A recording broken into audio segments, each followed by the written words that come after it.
Hey, how you doing? This is SEIJIHITO here to bring you another live stream, and as titled, it is called "The World That We Live In." So we're going to be looking at a variety of videos. But before we get started, we're going to look at a few things. Right, number one, we're going to look and go over this comment here, and we're going to look at two videos that are in a sense associated and will be paired up with this. Right. So the one brother here, let me pull this up for myself. He said this: as a father, Muganlor said, exactly 3 years ago, I was attacked by mothers on Facebook because I stated how easy it is to stay home and raise kids. I'm self employed and I'm home mostly. So I raised my daughter as a full time single father. Bruh.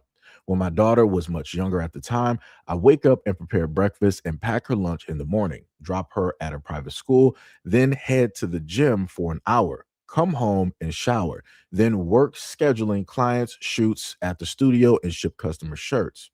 Then go home and work on YouTube content. Take a lunch break at 12 p.m. Finally, take a nap at 12:30 to 1:30. It's time to pick my daughter up at around 2:45 and then bring her home. Help with her homework. While she is doing homework, I'm cooking dinner. My daughter is done homework, and now it's time for her to take a bath while I'm cooking. Dinner is ready by the time she's done. Once she's finished dinner, I spend time with her or she go play in the room before bed. Then I chill and I work on animation or Venus Orion comics or sometimes play a game before bed. That's it. Rinse and repeat. That's not counting the task like taking out the trash and other tasks that men typically do. When I told those mothers on Facebook that I'm trying to understand where the difficulty comes in, your kids are in school for 8 hours. So what in the world are you doing with your time? Question mark. These women were stay-at-home moms. They accuse me of mother shaming. So you know how it goes. Yo, Bashida, what's up? So again, I wanna just note, without all of the other things that you will normally have women add in, it's like, oh, but we go through postpartum and we go through hormonal and we're not talking about none of that. We're not talking about contractions, carrying a kid for 9 months. We're just talking about the kid is already out. You're being a stay-at-home parent, and this is what you got to do. Right. Right there is equal footing. Now, of course, to make it uneven and to make it lopsided so that women can just say whatever, you can add in the hormones and carrying and all this other type of stuff. That's great, cool, whatever.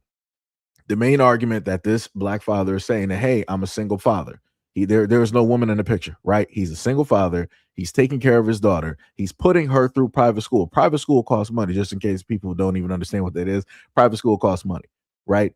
On top of him taking care of the house and home and also working directly from home as well as taking care of the child at home, right? So he's doing every single thing. There is not a woman in sight. And a simple thing that he stated as a single parent, he's like, yo, I don't understand what's the difficulty that a lot of women, talk about when it deals with, raising kids and being a stay-at-home mother and all these other types of things. But to further put this into a little bit of context, right? We're going to look at two videos here. And it started to become a little bit of an argument a little bit later on, but let's just start with the first video. Dad Chronicles. If a stay-at-home mom tries to convince you that her job is hard, no it isn't.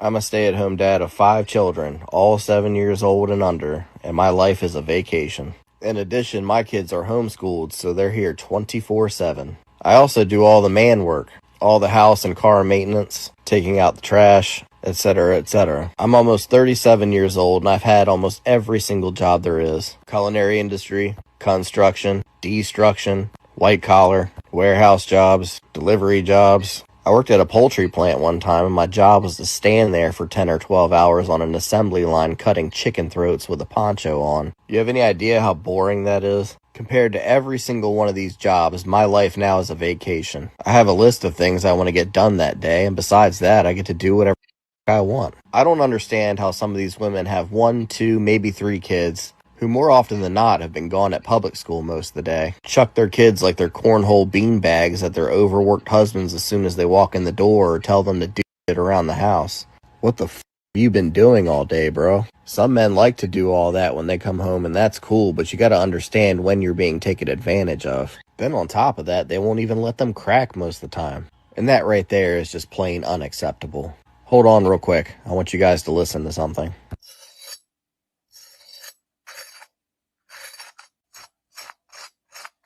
If your turkey doesn't sound like that or it's not this juicy, you didn't do it right. Ladies, just streamline your day and do your job. Leave that man alone and let him crack. It's that easy. No need to overcomplicate things. Hurry and get me to 50K before my balls start clacking against my ankles. Right. So you heard the guy here, right? Stay at home dad, right? But on top of that, he listed before he was doing the stay at home, he's worked all these other, types of jobs. So in comparison to what he's worked and what he initially had to do, he was like, hey, being a stay at home dad is actually pretty easy. All you have to do is go through a list, make a list, itinerary, and this is what you do every single day: rinse, wash, and repeat. And you know what it is that you got to do, and your day is made a whole lot easier, right? And that's clearly what he stated. And then on top of that, he also stated that, hey, every once in a while, like, hey, if people want to happen to do some stuff, let's happen to do some stuff. But the one thing I really want to point out that he stated, he said some of these women. That's going to be very important, because within the next video, you're going to hear a woman give a response, right? So again, I just want to preface, he said some of these women. He didn't say all women. He didn't say majority of these women. He didn't say all of these stay-at-home moms out here. He said some of these women, right? So now let's go into the response. Chronicles. No need to overcomplicate things. I know we don't know each other, but I'm Kendall, and I'm here to your day right up. Ooh. See, I'm not a mom, so I have no idea what it's like to be a mother. Excuse my pardon. What did you say? Apple cider vinegar. Over 85% of consumer purchases are driven by women, specifically stay-at-home moms. And who's buying it, Kendall? Ketchup. I went through your profile and took notes about every single consumer brand that you have worked with and have sent them messages letting them know that one of the influencers that they work with just came online to all over their most valuable audience. No, I didn't. Just the ones that were taking advantage. Soy sauce. And I would also encourage my audience to go ahead and tag all of those consumer brands in the comments of this video over and over and over again, just so we can make sure that they're aware of the kind of piece of influencer they are associating their brand name with. That sounds illegal. Is it illegal? Gochujang paste. So to summarize so far, my video, which had all to do with you have no credited authority, no experience, you're not a parent, offended you, and now you're trying to starve my 5 children and or cause instability in their home, even though you make yourself out to be such a humanitarian. Okay. I especially want to make sure that everyone tags both Hexclad and Ninja, because those are the 2 most prominent brands that have tied their brand with yours. I've never been affiliated with Ninja. I did 2 gifting videos for Hexclad, and I got my gifts. Looks like you're an expert in jack shit. Onion powder. But something tells me it's not going to take very long, buddy, before they won't be doing that any longer. Something tells me, buddy, that they're not going to be doing that any longer. You didn't do anything. Molasses. You literally just made me more money on TikTok. My turkey video was tapped out at about 600,000 views. What's it at now? Like 2 million? Garlic powder. Have the day you deserve, asshole. Oh, God! Not the day I deserve! Anything but that! Korean barbecue gochujang seasoning. Turn the heat on low and meld that together. The recipe will be in the comments. Don't you have enough to deal with up your husband's military career? Stupid. Brown sugar. You can't cancel me, Kendall. You can't cancel somebody who doesn't care. You really said I'm not a mother, got in front of a camera, and proceeded to about something you know nothing about. Holy insufferable. You had no argument, no rebuttal, just tried to cancel me and starve my children. And you only made me stronger. Shout out to my man Chisha Zed and King T on YouTube. They both have W takes on this. Go show them some love and support. So we saw that, right? So the woman decided that she wanted to pull up to the scene. And again, she stated that she don't have no kids. She is not a parent at all. She's not even watching children within her family. She's not even watching neighbors' kids. Nothing at all. And she decided to take it upon herself to be some type of social justice warrior and speak directly for all of the stay-at-home moms directly out there because she feels from her emotional side that this guy is automatically attacking women. And he didn't. He said some of these women, some of these stay-at-home moms. He didn't say all women. He didn't even say the majority. He said some of these women. But yet she took it and wanted to broad brush it and make it seem as though that he was talking about every single woman out here that's the stay-at-home mom and everything of the sort. Again, completely crazy and nonsensical. Her whole take on this makes zero sense at all because she doesn't even have a stance at all. She, like he said before, there is no rebuttal. She didn't say anything. She was just like, hey, I got this large amount of followers, all of these women, we know how we feel about men. What I need you to do is go out there and to make sure that none of these corporations want to specifically work with this dude at all because we don't like what he said as women emotionally. That's it. That's all she did. And again, like I said before, it makes zero type of sense at all.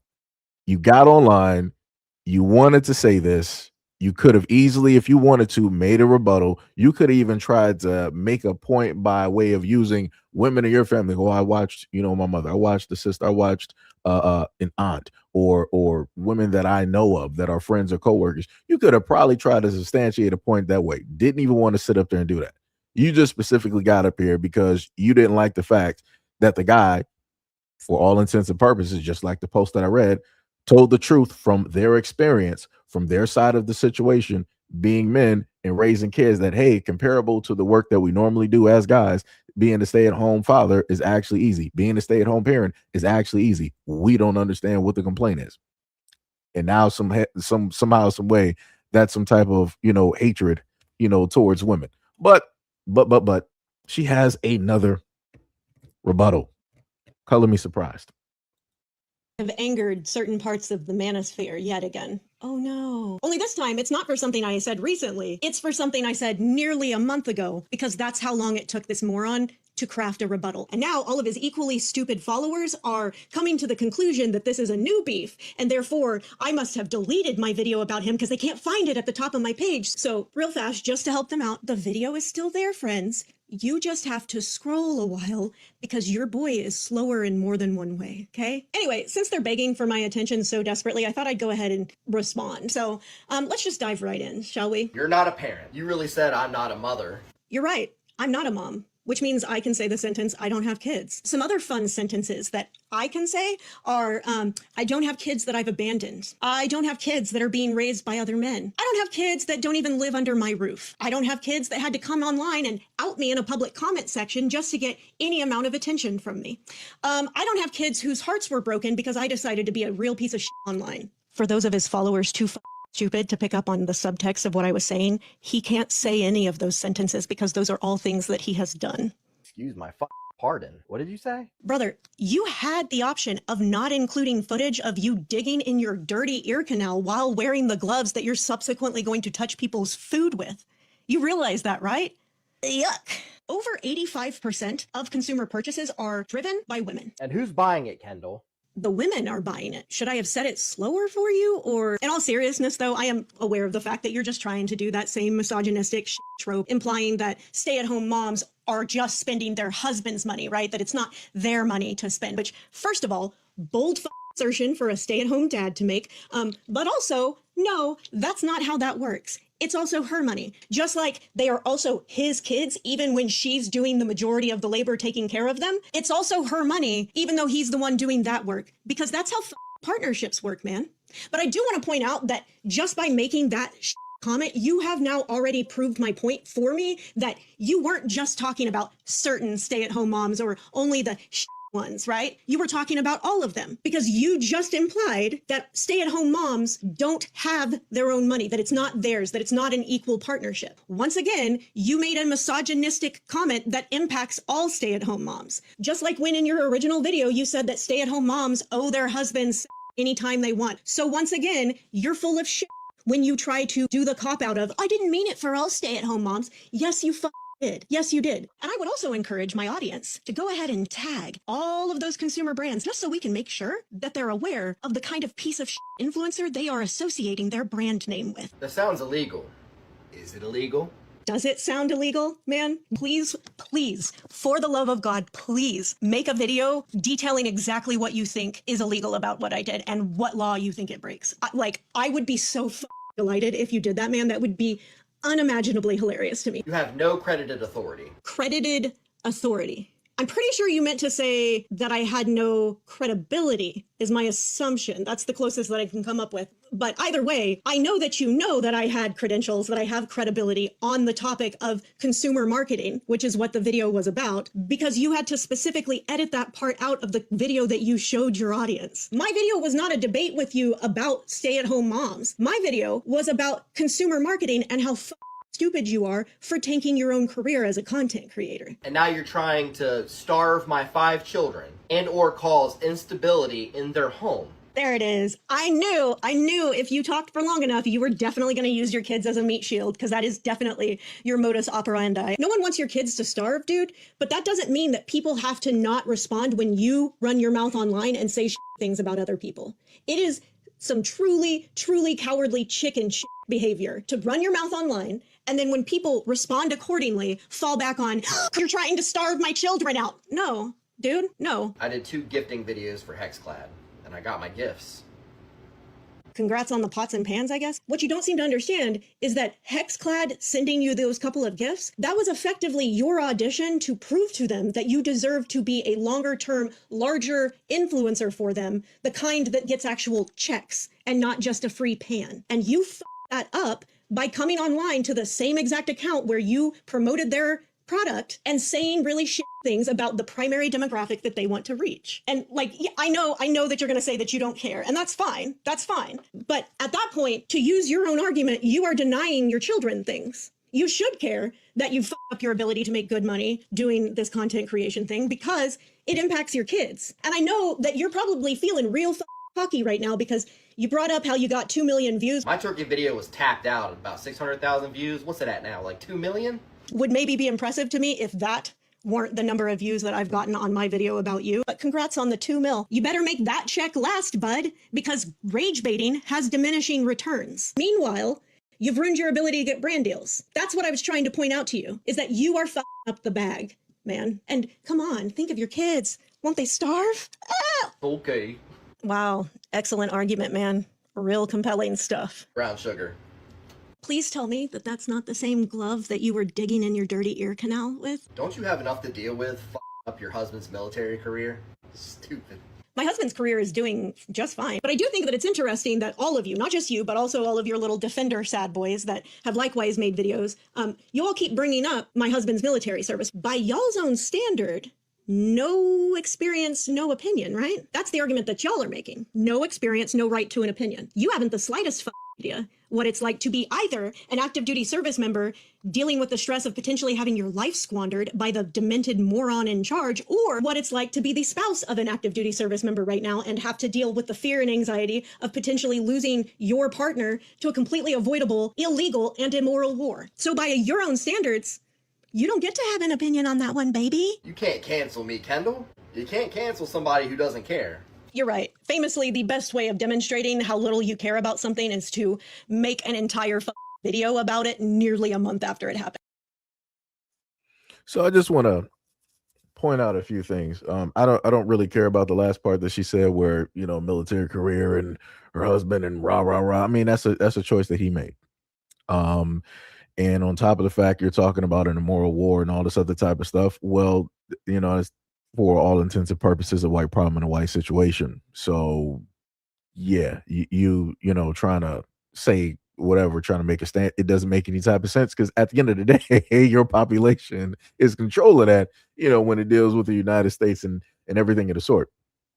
But again, the one main thing that she wanted to state, she was like, hey, I just wanted to use my platform in order to let Ninja and Hexclad basically know that the person that they've teamed up with is attacking, you know, the demographic of which that they are going directly after. So I decided to type in some information, right? Because a lot of women like to say that, you know, hey, we cook and we do this and we do that, right?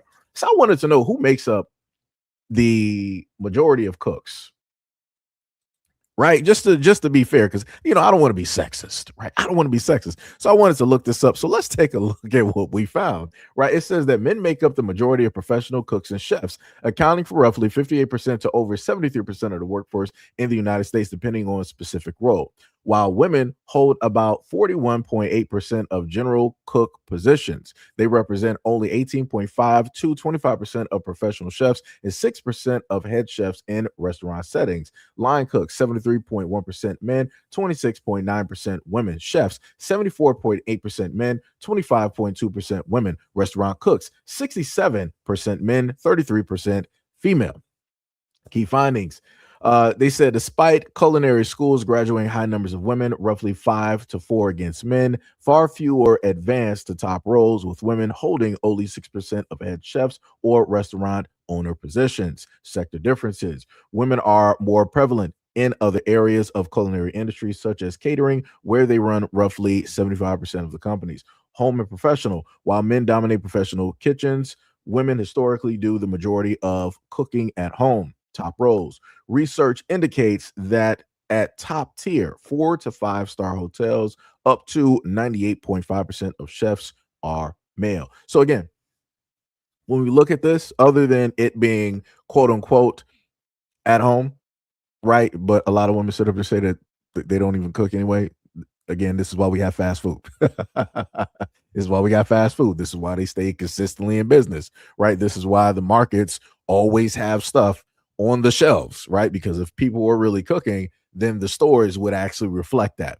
The stores aren't reflecting that, but fast food is, right? So we can clearly see that if we're to look at the business of of Hex, right? What do we think that they would really try to market their gear towards? Are they really going to try to market it towards women who don't really technically care about cookware, or are they going to market it towards the businesses, right? Like the hotels, huh? Like the restaurants, these places that can spend hundreds of thousands, if not millions of dollars to potentially just get a contract specifically with them for 5 to 10 years. Which one would make more sense? I would think that they would go for the hotels and the businesses, right? For me, we're looking at this. The mothers, the stay at homes are an afterthought.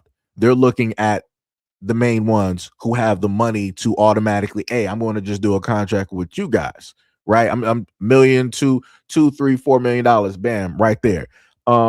Stay at home moms are not about to sit up there and just specifically have a contract with Hexclad, just specifically buying their stuff year in and year out. They're not doing that.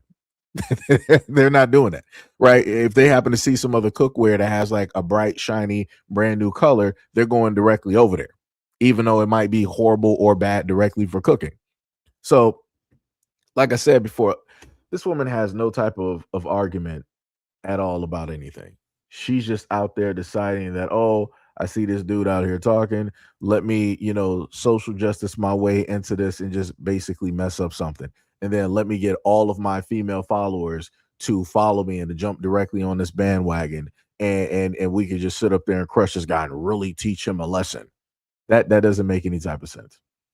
That makes zero sense. All because he said some of the women out here. He didn't say majority. And again, throughout her whole statement in both videos, she tried to make it seem as though the guy said all women. He said some. He was very specific. He said some of these women out here.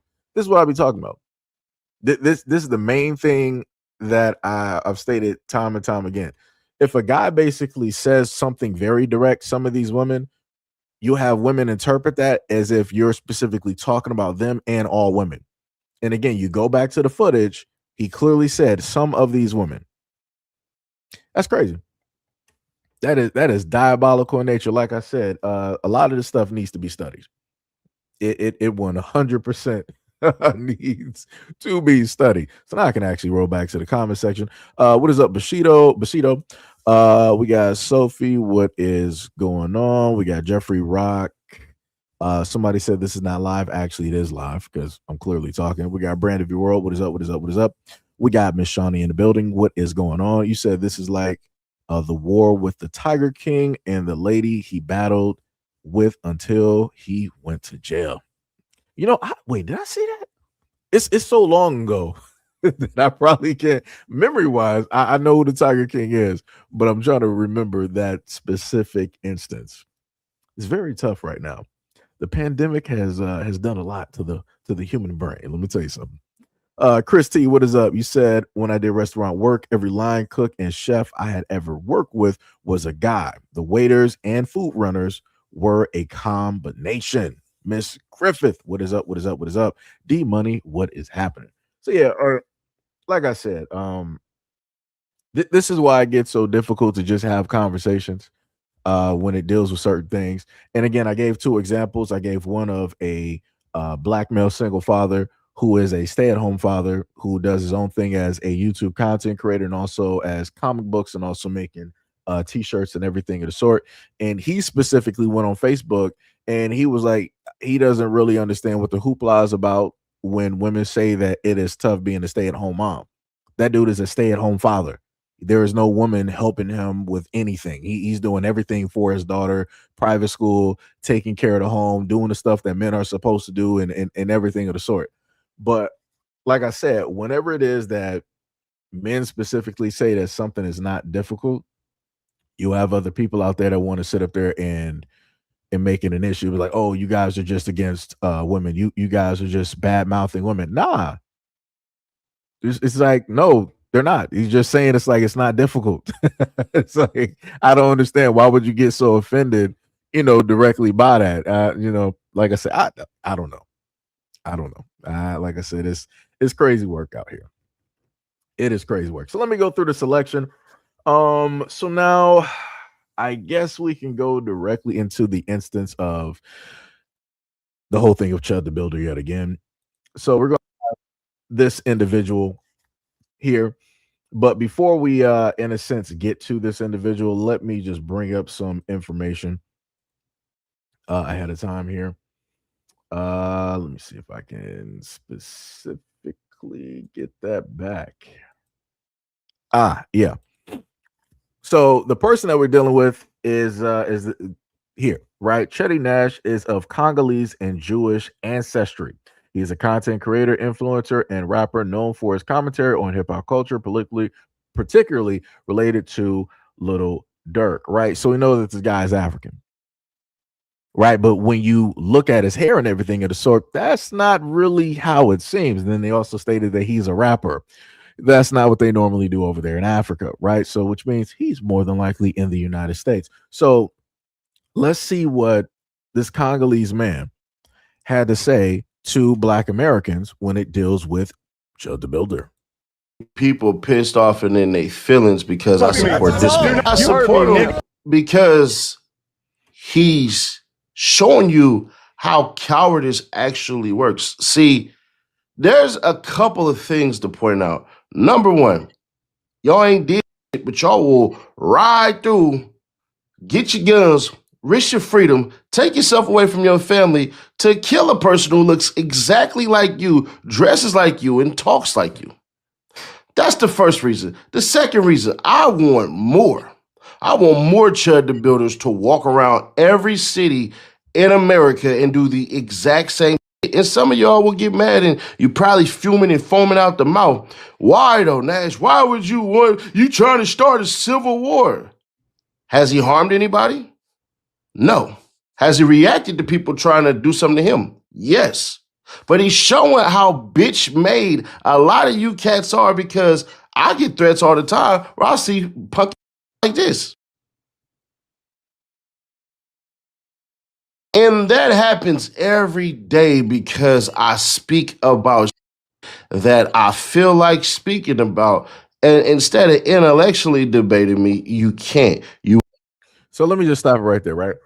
So this Congolese man main point is that for his example, he's talking about very specific Black men, but he wants to generalize all Black men, right? So he's talking about a lot of the crash outs and the ones that like to, run their mouths directly online, right? But he wants to generalize that talking point directly to mean all Black men directly out here. On top of the fact of him saying that he wants a whole bunch of Chud the Builders directly out and amongst every single state and city, because it's going to show how weak black men are. Let me get this very straight. Let me make this very clear.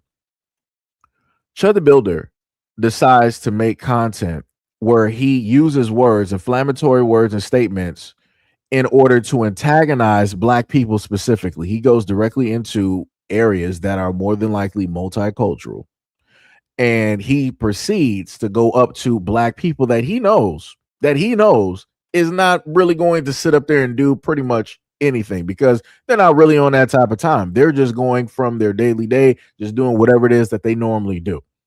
Chud the Builder specifically could opt to go into communities where the police don't even want to go. He knows where those communities are across the United States. He opts to go into safety nets. He opts to go into areas where he knows that if anything happens, the police will sit up there and respond or be responsive, and that he'll be able to automatically play and be victim at the end of the day. This is also why, which he doesn't want to note as a Congolese man, why Chud the Builder also has mace, and he also carries a gun directly on him.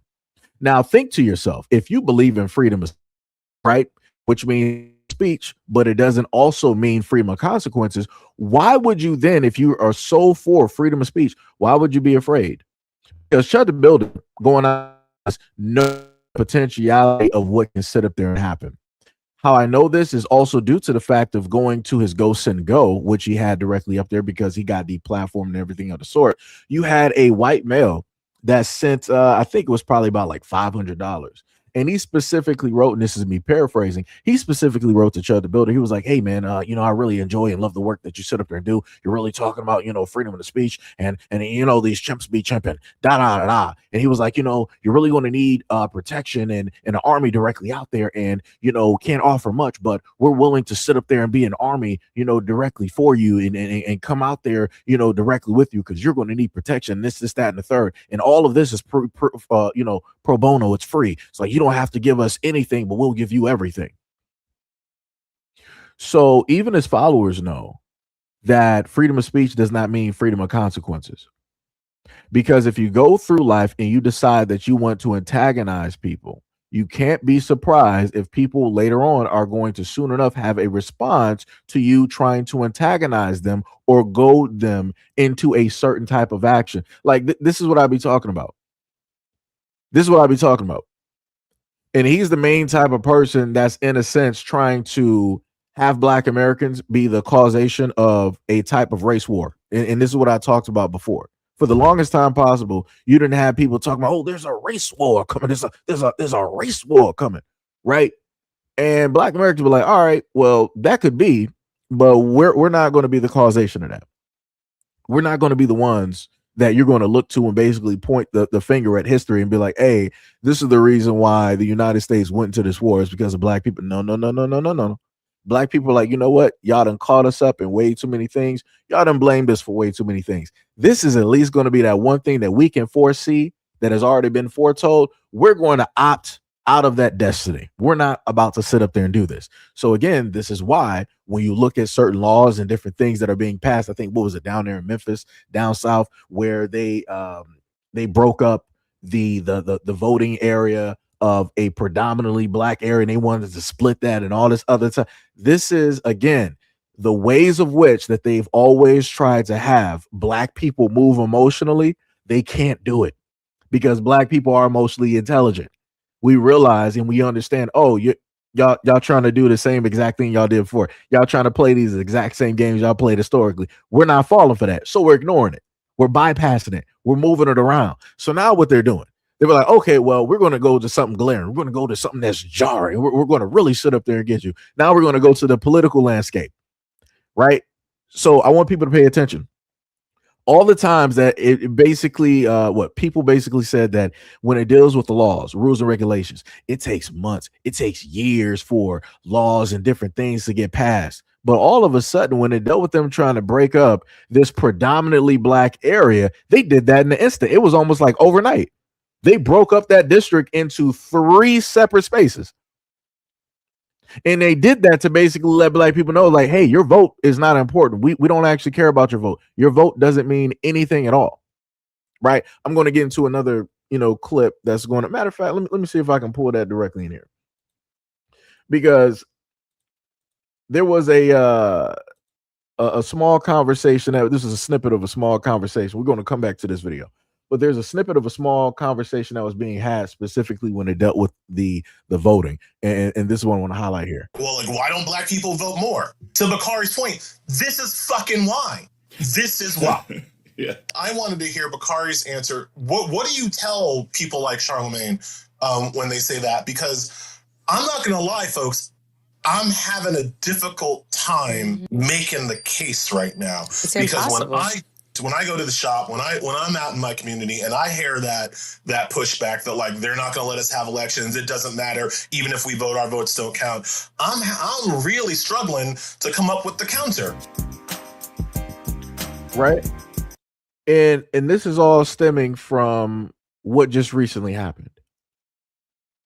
And a lot of people time and time again told black people, like, hey, your vote matters. Your vote counts. Like, you need to go out there and vote and do this and do that and da. It don't matter. You're working in a system that was not specifically built for you, by you, or to benefit you at all.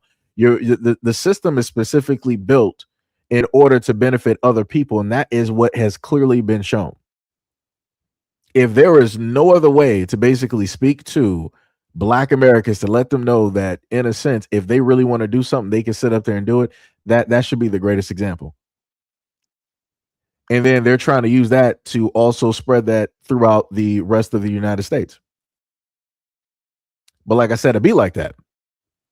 But I try to tell black folks 99 different times, I'm like, hey, these folks don't actually really care about you. It don't matter if you got friends, family, coworkers, and whatever it is that you want to sit up there and list. At the end of the day, this is their power structure, right? This is what they benefit directly off of. So if they want to change stuff overnight, they'll sit up there and do it.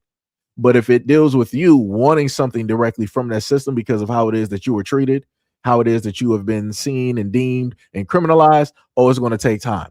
They got to do studies. They got to do this. They got to do that. They didn't have to do a study in order to, break up that predominantly Black area directly overnight. Matter of fact, let me go into another piece of footage.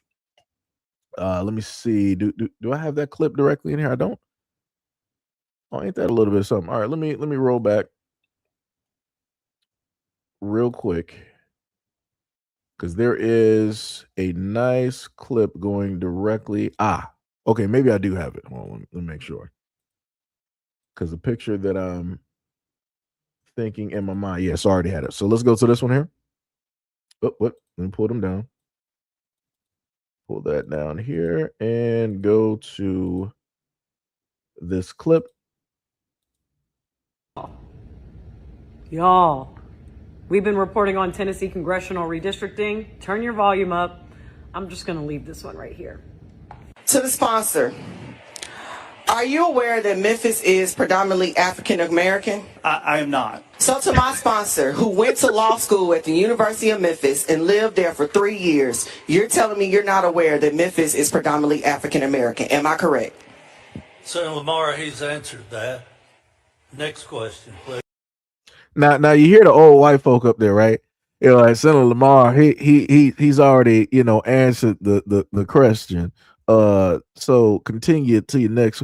You hear that, right? So he went to a school in Memphis for 3 years. And you didn't know that this is a predominantly Black area? That's like going into Detroit for 3 years. Somebody randomly white going into Detroit for 3 years, going to schools and having their kids there and everything, and they don't know that Detroit predominantly is Black.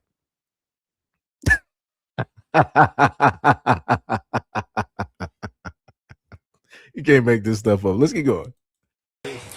It's a sponsor where that Shelby County is predominantly African American. Senator Stevens. Thank you, Mr. Speaker. I'm not aware. Wow. Senator Lamar.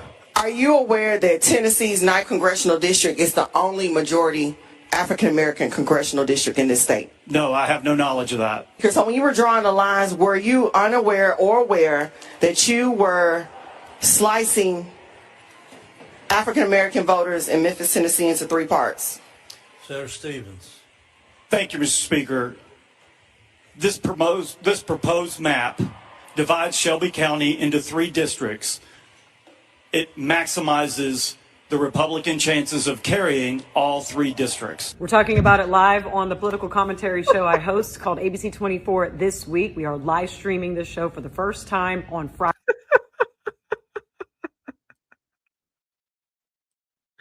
You heard it first directly from that white dude. What'd he say?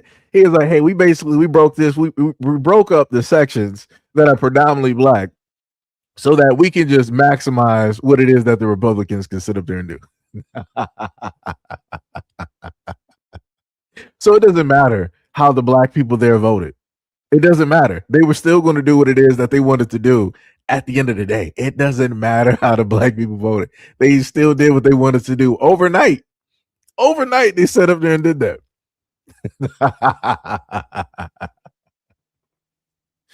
Woo! It is a beautiful time to sit up there and be alive. Like I said, I love it. I love it.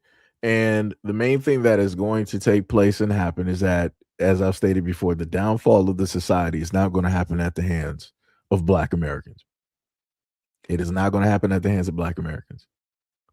These people that look just like him are going to be the main reason that this country ends up into a civil war, that the country, breaks up again, and, all this other type of state. This is, stuff. I had to paraphrase. But yeah, this is why. It's not going to be because, it's like a lot of Democrats want to say, it's because black people didn't come out there in droves. Everybody 100% didn't sit up there. It don't matter if 1,000% of black people came out there and vote. They're still going to do this. They made the rules. They can break the rules. Would a Judge Dredd sit up there and normally say, I am the law? Yeah, that's how it works. When you make the rules, you can do anything. And you're witnessing that at this moment in time. It doesn't matter about the vote. Nobody's going to be able to tell black people like, hey, your vote matters. No, it doesn't. I've been saying that for the longest time. No, it doesn't. Like I said, I even seen this. What was it back during Al Gore and John Kerry? Was it Al Gore and John Kerry? I forgot because I repeated it so many times. You had Bush, I think Bush and Al Gore, and then Al Gore and John Kerry and all this other type of stuff. But inevitably what happened in a variety of those cases is that the popular vote is the main one that usually gets it, right? You got that, you basically got it down, it's pretty much over. And they were like, nah, we ain't playing by those games. We're about to sit up there and switch the rules. And they did that. So if they did it back then, what do you think that means that they can do now with a lot of the rules and the changings that they've decided to do that a lot of people are not aware of? Like I said, and if they can do this in one state, they can more than likely do this in a lot of other states. But like I said, it'd be like that. The only thing for, black Americans to do is for those who are like-minded to pay attention and move accordingly.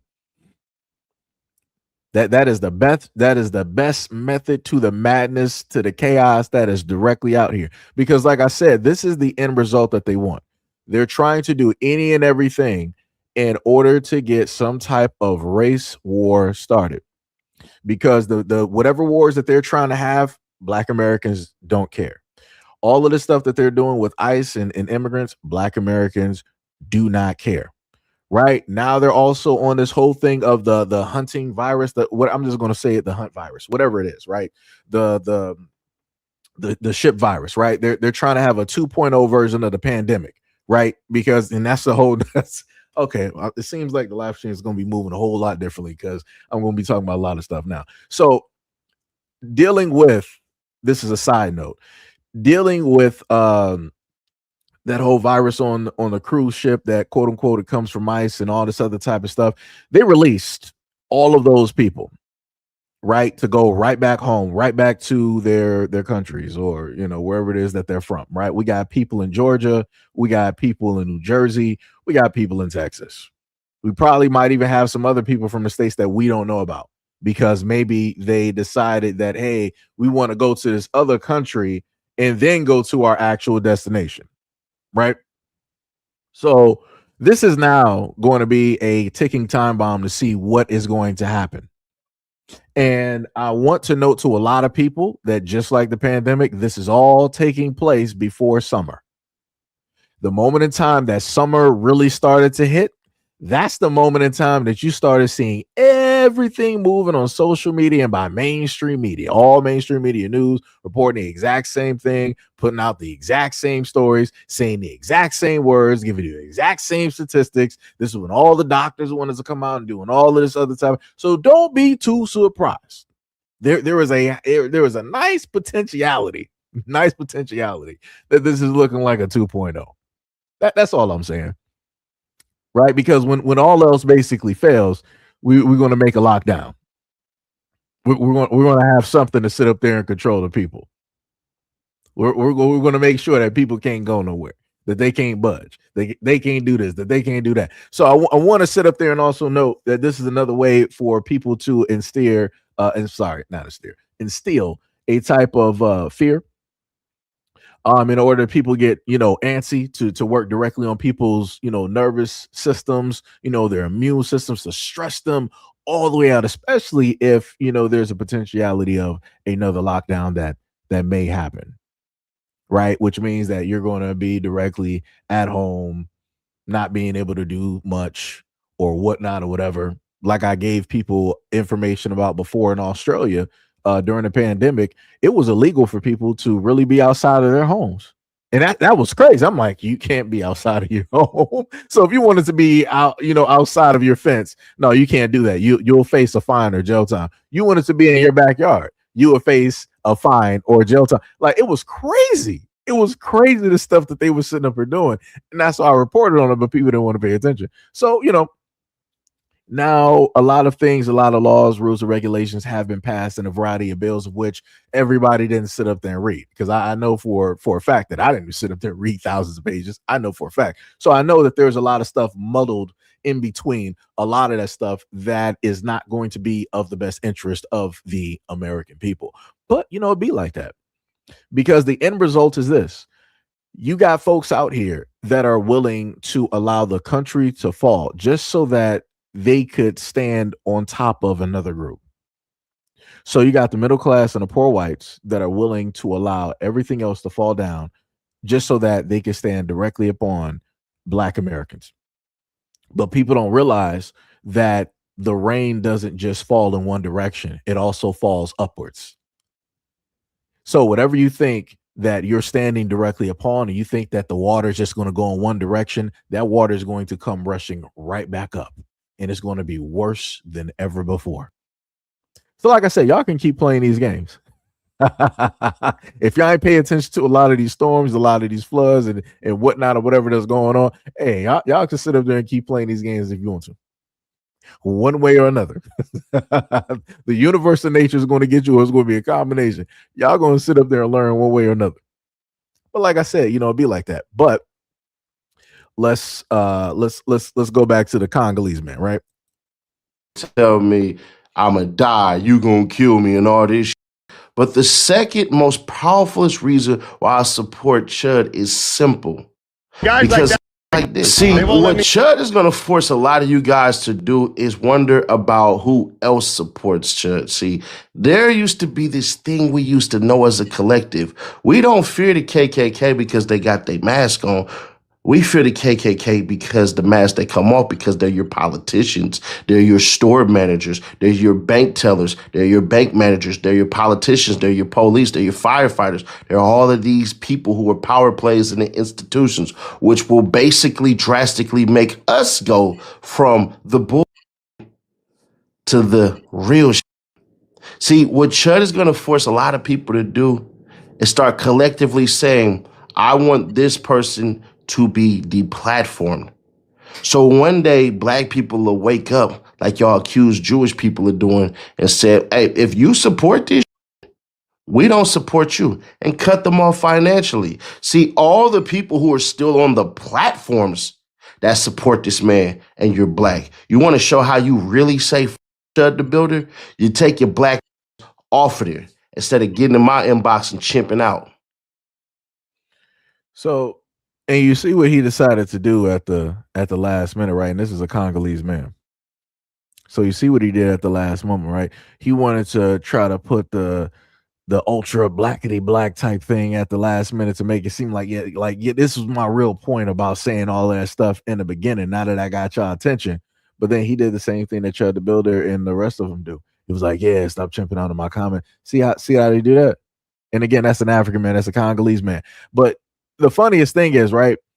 He is stuck directly in Black American business.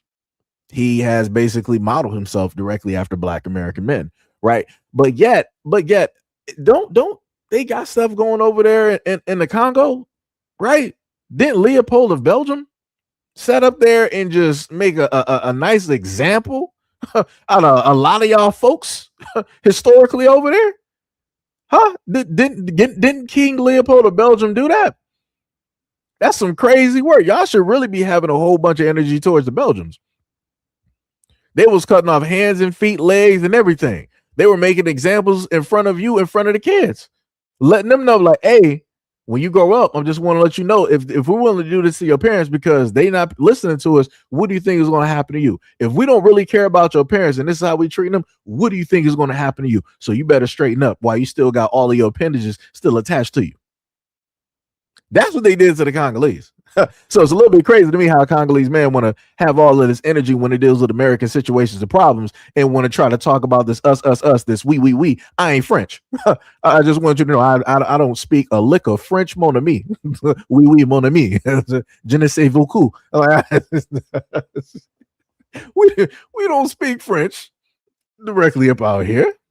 We are not the same. But this is what I be talking about with this cosplaying going on with a lot of these Africans and how it is that they want to sit up there and move when it deals with Black American spaces, situations, and problems and issues. But yet they don't want to get online and they don't want to talk about the stuff going on specifically in their community with their own people. Funny how that works.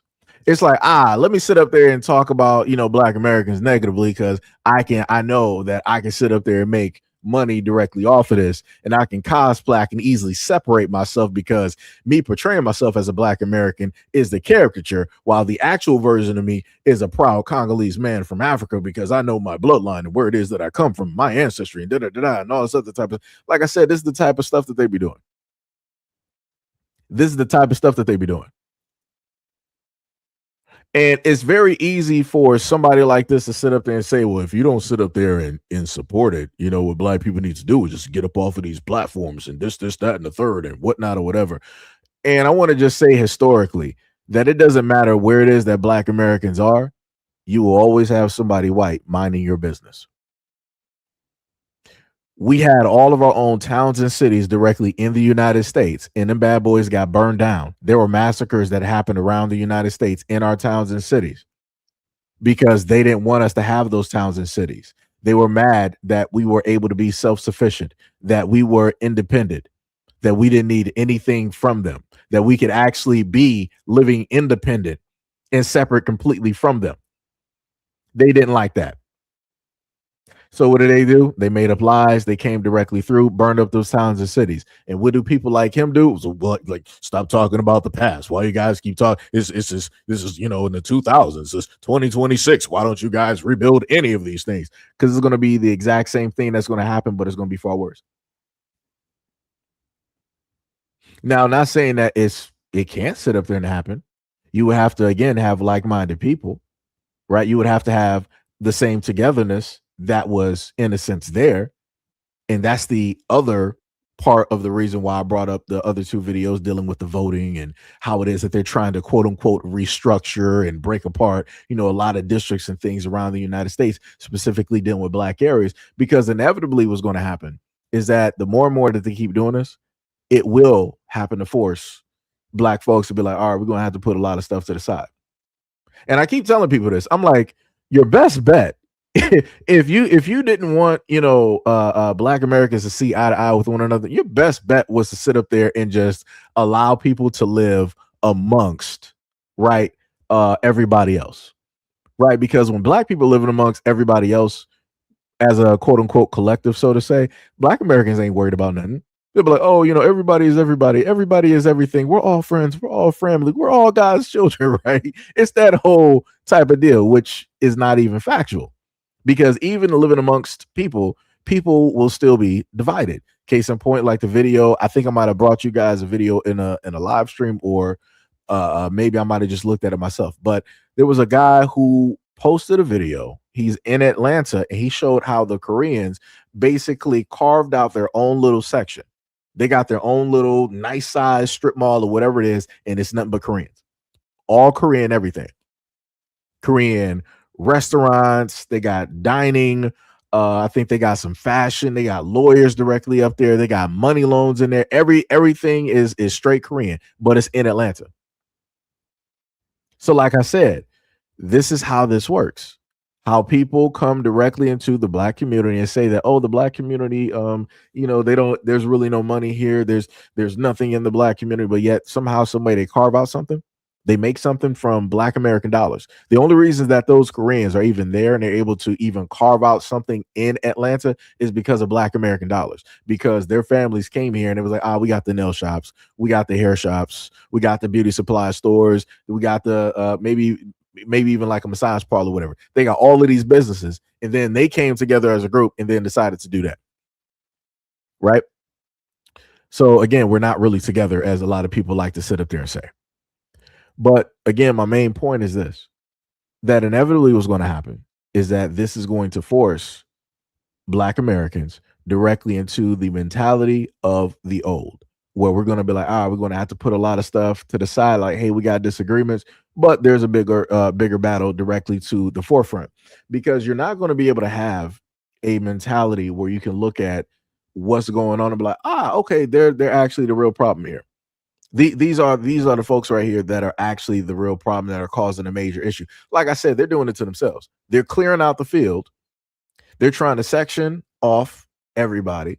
They're trying to specifically put black people off into this whole, other side, because they'll be like, all right, well, we didn't set up there and gave them, quote unquote, so much that it's impossible for them to be independent. Now they're going to sit up there and fall short and just fall apart, and then we're just going to be there to basically ripple and rummage through whatever it is that's left over. And it's like, yeah, no, that's not how that's going to work out.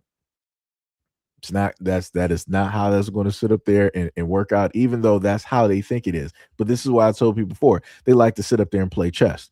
And the reason that they love to play chess is because they think that they're the only ones that know the rules to the game. They think that they're the only ones that know how to move the pieces. They think they're the only ones that knows how to maximize opportunities. They don't think that black people know how to play chess, which is crazy. They don't think that no black Americans out here know how to play chess, can't sit up there and see the moves, can't read the board 5, 10, 20, 50 steps ahead of time. Crazy work. But like I said, people are going to find out, though. People 100% are going to find out. And inevitably, like I said before, it's going to be, I want people like him and the many others, especially like the conservative blacks that have been speaking out and using black Americans as some type of jump off point or some type of box to pedestalize themselves so that they can be in front of the white majority. I want all of those black folks, when everything breaks down, they better be on that side. They better be 100% over there with the white folks. 100%. Because there is no room. We don't have no time for none of them to decide that they want to slide right back over because of X, Y, and Z. Nah. You got a history. We know your history. We can clearly sit up there and see it. Go over there directly with your people.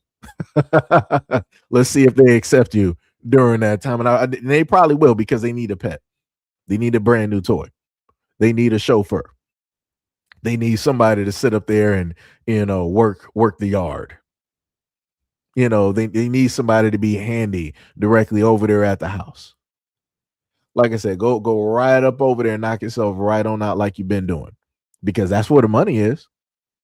That's who you decided that you wanted to, gear your content directly towards. Like I said, this Congolese man, and how it is that he wanted to speak directly on black Americans. Crazy work. Like I said, you speak on black Americans while modeling, cosplaying, masquerading, dressing yourself up as black Americans. I'm looking at him and I'm like, I'm not reading Congolese. I'm not reading it at all. But like I said, this is how they like to move. Matter of fact, since we're already here, let me move over to the next video as well too to further prove my point. People can't tell I'm African because I'm actually one of the bushest Africans there are, fun fact. Some people can't tell because you're cosplaying a culture you have nothing to do with. Welcome to the Cosplay Hour, where they try to look like us, talk like us, and claim to be proud of their culture. Y'all know what my biggest flex is? It's not even materialistic shit. It's that I'm motherfucking African. That's my biggest flex. If being African is a flex, why do you tell us it's a flex while looking and talking like us? They can't stop cosplaying. They can't stop cosplaying. The way that Black America treats Africans is completely uncalled for. Explain my part, and you still don't get it. Oh, he's still cosplaying. All right, cool. That's you. You feel me? Like, I don't know what about me just scream like, oh, he's cosplaying. They can't stop cosplaying. They can't stop cosplaying. I'm Capella, man. What's going on? What's going on? Yeah, what's poppin'? You know they speak good English, like normal Nigerian English. How far now? Where are you from? I'm from America, but my people Nigerian. What's good? Africa is a beautiful place to live, and Africa is probably the only place that you can go and start over and be accepted, treated like kings and queens. So not too much on Africa. The African disrespect by Black America needs to stop. And yes, I'm talking about it. Clock that. Right. So again, I want to showcase this, right? So you're looking at all of these dudes here. These are all Africans. The craziest part is to go directly to social media, especially TikTok, and you can look at Africans. Now, somebody let me know historically, when have Africans dressed like this? Like, you sit up here wearing all of these skinny jeans. I'm not even sure. Like, nobody's even doing skinny jeans right now. I'm like, that was a fad that technically should not have maybe a certain timeline, like some teenagers. After that, it's like, yo, you being a grown man wearing skinny jeans, it just should not have been happening. And then you had black dudes out here that was in their 30s and 40s wearing some hyper skinny jeans, sagging, wearing a belt, and then had a gut. I'm like, dog, this is not it. This is not it. This is not it. But yeah, so like I said before, Africans out here, they can't create no type of fashion. They can't actually create their own thing. Like, you're clear cut in Africa, and like, yo, you got on pretty much like a fall cap. You got another one with the 50-50 cap on. You got somebody with like some fake chains on, whatever type of money. You got two hats on you for no reason. Dog, you got a knitted cap directly on top of your head in Africa, and then you got a normal baseball cap directly on your side. What are you doing? I need you to make up your mind on what it is that you're doing. You don't even know what it is that you're doing. You're confused right now. Like I said, everything that they're doing right now, that is all Black American. All of the like, look at me, I'm about to show off my money, look at my chains, look at the fashion, this is all Black American. All of this is Black American. But these are the same folks that sit up there and talk about, oh, I'm proud to be African. I know who it is that I don't see it. You know who it is that you are. You're literally in Africa doing this. How does that even make sense? Where is the you in these clothes? Because this ain't even your culture. This ain't even your culture. Like, yo, this is what I be talking about. This is what I be talking about with this weirdo type of behavior when it deals with these Africans up out here, man. Straight weirdo behavior. And people want to pull up to the scene talking about, oh, Black Americans, you guys, you're just afraid of being African, and you guys don't know who it is that you really are. No, we know who it is that we are, and we can obviously spot it. All of this that they're wearing, that is us. No other group on this planet made this type of styling a fixture. The way that we dress, you got everybody else around the world mimicking that. The way that we style our hair, you got other cultures around this planet mimicking that style. And everybody will be like, well, y'all not the only ones that have braids, and everybody braids isn't just one culture type of thing. Shut up. Just shut up. Because if I go back to the 1960s, right, when we look at that timeline and we look at the world and how it is that people were moving and dressing, yeah, y'all wasn't doing that. Y'all wasn't doing that. And then it gets to the funniest point where when it dealt with Black Americans, our afros were demonized, right? Because it was seen too black, right? So if you wore like a fro and all this other type of stuff, it was just too black. It was just people like, this is just too much. Now all of a sudden, I think what was it, Vogue? Not Vogue. Whatever white publication piece that was directly out there, they want to call the afro, what is it, like a puffy cloud or something? Like anytime y'all want to try to colonize something that y'all originally demonized, here y'all come. Y'all didn't like afros for the longest time, but now all of a sudden y'all trying to rename it to make it nicer because y'all getting ready to somehow, some way, get white folks and everybody else to start wearing fros. Get out of here. Let's get out of here. We're not doing that. We are not doing that. We ain't doing it. We're not doing it. Yeah. Thank you, Pink. Yeah, it was called. Yeah, they wanted to call it the Cloud Bob. So crazy. What? The Cloud Bob? That's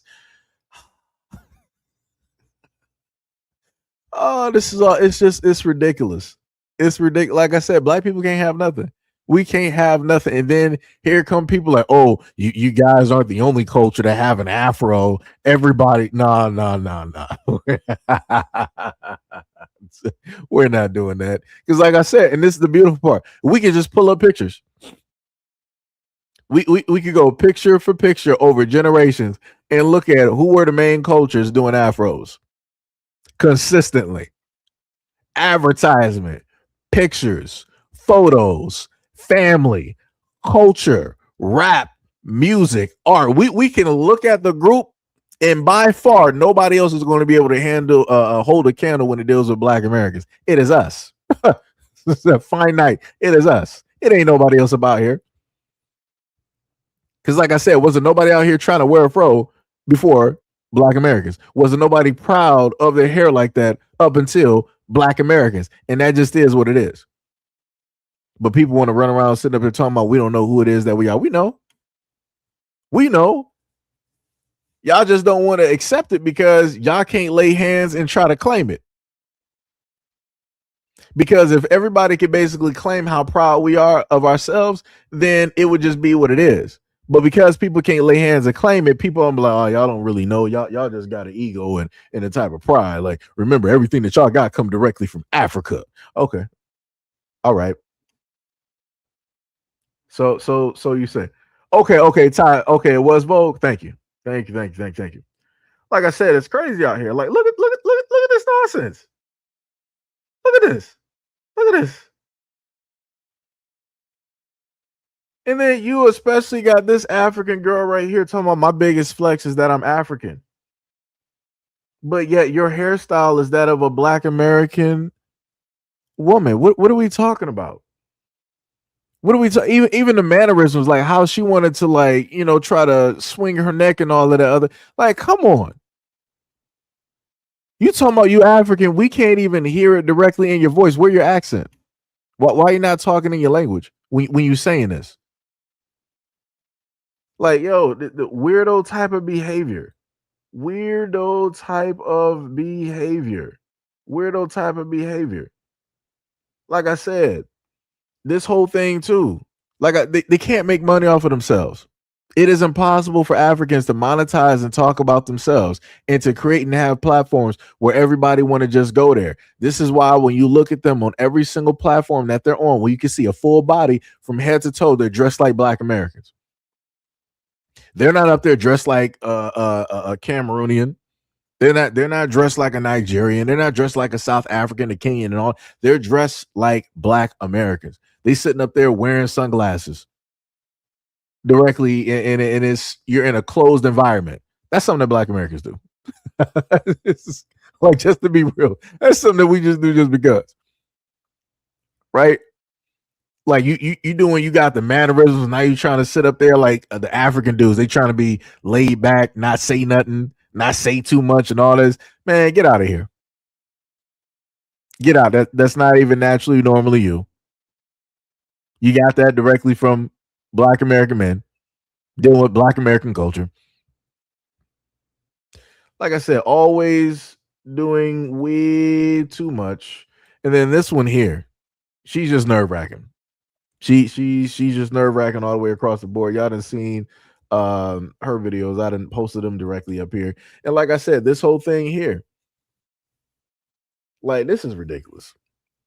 And of course, I just want to note when it deals with the way that these tracksuits are even being worn. I'm remembering back in, like, let's say like the 2000s, like you had baby fat, apple bottom jeans, apple bottom, wear directly for women and whatnot. This is what all of that is in a sense reminiscent of for me.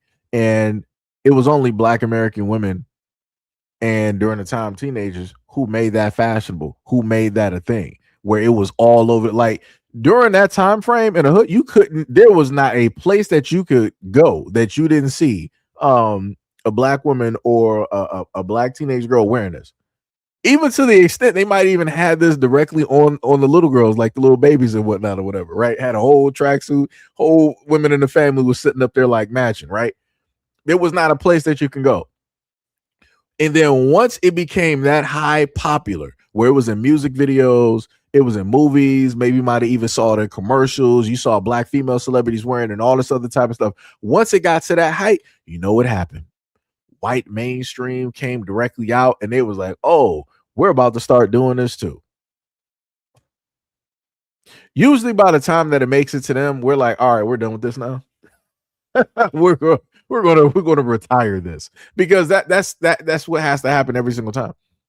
Because whenever they decide to sit up there and get to it, it's like, yeah, we're done with it now. This is why when you happen to watch a lot of the shows, like even going back to the video that I showed you earlier where the white woman wanted to get directly on the other white dude about being a single father and the things that he stated, she wanted to use like some Black lingo talking about you messing up the bag. That's not even how you talk, Karen. That's not even how you talk. White people don't normally talk about messing up the bag. That's not even, come on. Let's come on. For all intents and purposes, they consider that to be slang or ebonics. That's not how they normally naturally talk. That is not their everyday lingo or anything of the sort. But like I said, this is what they like to do.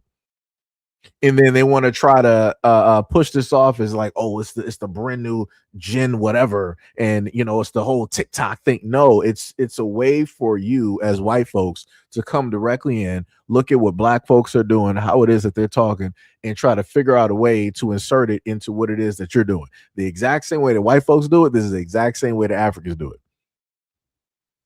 So they do it both by way of TikTok and they do it by way of quote unquote being within the Black community, even though they're not actually fully within the Black community. Like I said, it's crazy. Then this one right here, I think he was because I showed off his video before. I think he's like Nigerian. And I want to be very clear. What I've learned about Africans is that they are not fans of tattoos. So again, Black American. He has tattoos directly on his body. That's not something that Africans agree on at all. I just want that to make that very known. Him being a male and having long hair like this, that is especially a no-no. That lets you know that he is in the United States. Because if he was back home, this would not be happening. I got videos again of parents who are African that are in the UK. Their kids, their sons came in with cornrows or locks. They shaved those bad boys off as soon as they hit the door. They snatched them kids up and they went directly to work with those clippers and cut them all off. They don't play that.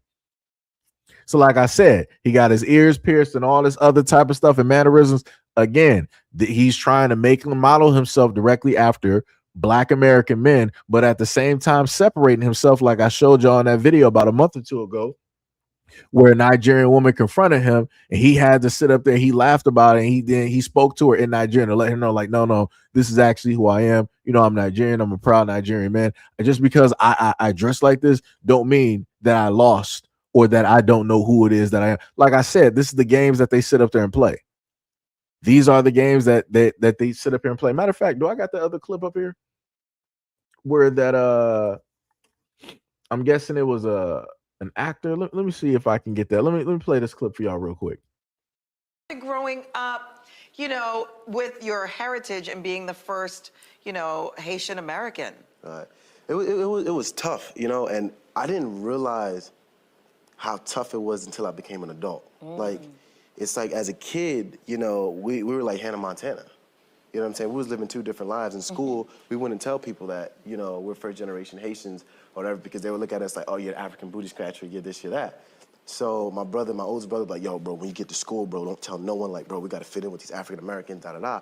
And we blended in so well that no one knew that. So I hid who I was for the longest. But it's like at home, it's Creole, which is like derived from French. And my grandmother, she would speak only French and Creole. So it's like that's it. So that's how I learned. That's how that was my first language. But it's like that world is so different from the American culture. Yeah. And then in public school, it's something else. You know what I'm saying? So I want to note that Fancy here is directly over there from the islands as well too. For the longest time possible, I was a fan. I was a fan of the Jamie Foxx show. I was like, yo, she's beautiful, da da da, all this other type of stuff. I'm sitting up here thinking to myself, I'm like, yo, that's a black woman. Like, yo, she's da, da, da. Right? Nah, she's from elsewhere. She is from elsewhere. And I think I looked at specifically the people that she married as well too. So I'm like, so now everything makes sense, right? So we got that.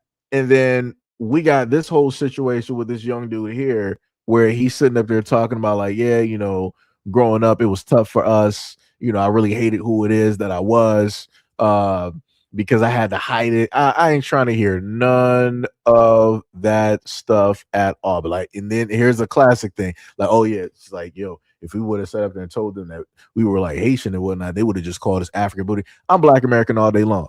And going directly to public schools, I was called African booty scratcher as well too. That was just something that we said. Like that's just what kids did. Like we just was saying stupid stuff to each other.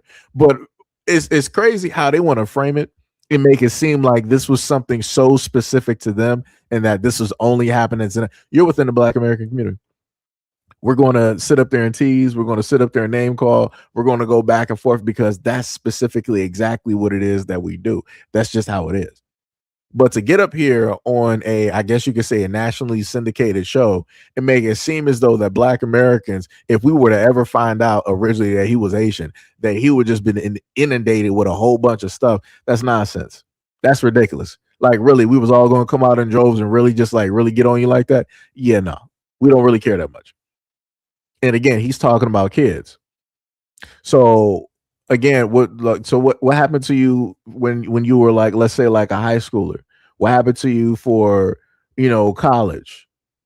You know, was that still the same? Was that still the same thing? Like after you finally came out, so to say, and then you decided to be proud that you were Haitian and all this. What happened? What was the whole Black community come out and calling you an African booty scratcher and doing this and doing all of these things that you said was going to sit up there and happen? Or was it that people just didn't care?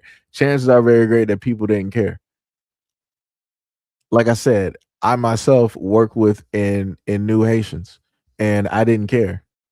I'm like, all right. I'm like, yo, y'all got a pretty proud, you know, culture and history and, you know, and all that other type of stuff and rah, rah, rah. I was like, yo, it was nothing but, you know, bigging up, you know, those folks. That was it. Like I said, other than that, I didn't really care too much. Like, why would I? So, like I said, I get tired of these narratives where folks like this want to pull up on these shows and they want to make it seem like Black Americans are just these types of folks where we will just go out there and attack any and everybody just because they're different. That's not how we move. That's never been how we move. But like I said, this is that psychological warfare. This is the type of perception that they want to give to other people to make it seem as though that Black Americans are realistically a problem in the United States when realistically we're not even anywhere close. The real ones that are the problems are the ones doing the rules, the laws, and the regulations. The ones actually running, quote unquote, America. The ones that are in the government spaces. The ones that are part of the military, right? The National Guard. and all of these other types of armed forces, including the police. But like I said, people don't want to look at that though. People don't want to look at that though. It's crazy. It's diabolical. Diabolical.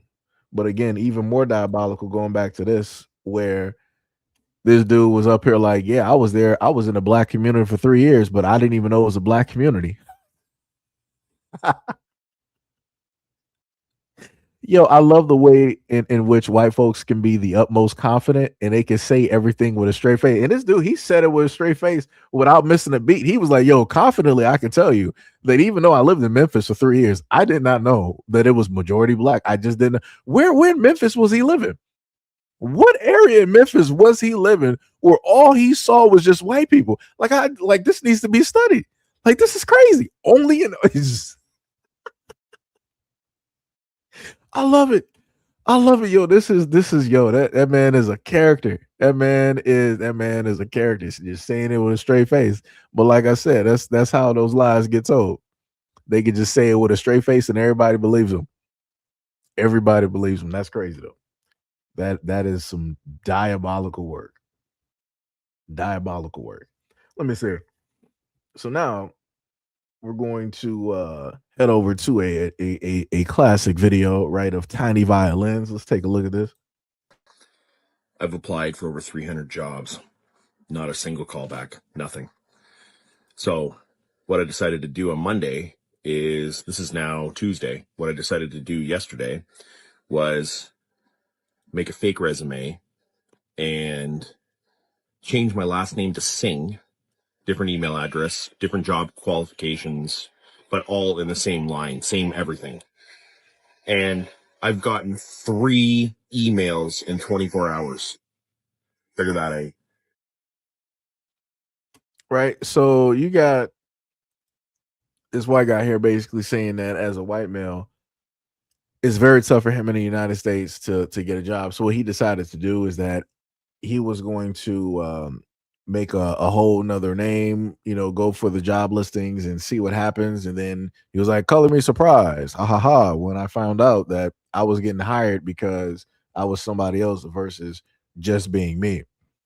I mean, it'd be like that. I mean, pull yourself up by your bootstraps. Work harder. This is what I mean when I sit up there and tell a lot of white folks out there, I'm like, y'all do all so much in order to come directly down on top of black Americans because you feel that every single thing that you do is going to basically cause more and more problems and issues, when inevitably is going to cause more issues for yourself. Because you think that you're pushing black Americans directly out of this box so that we'll have less opportunities, we won't have this, and we won't have that.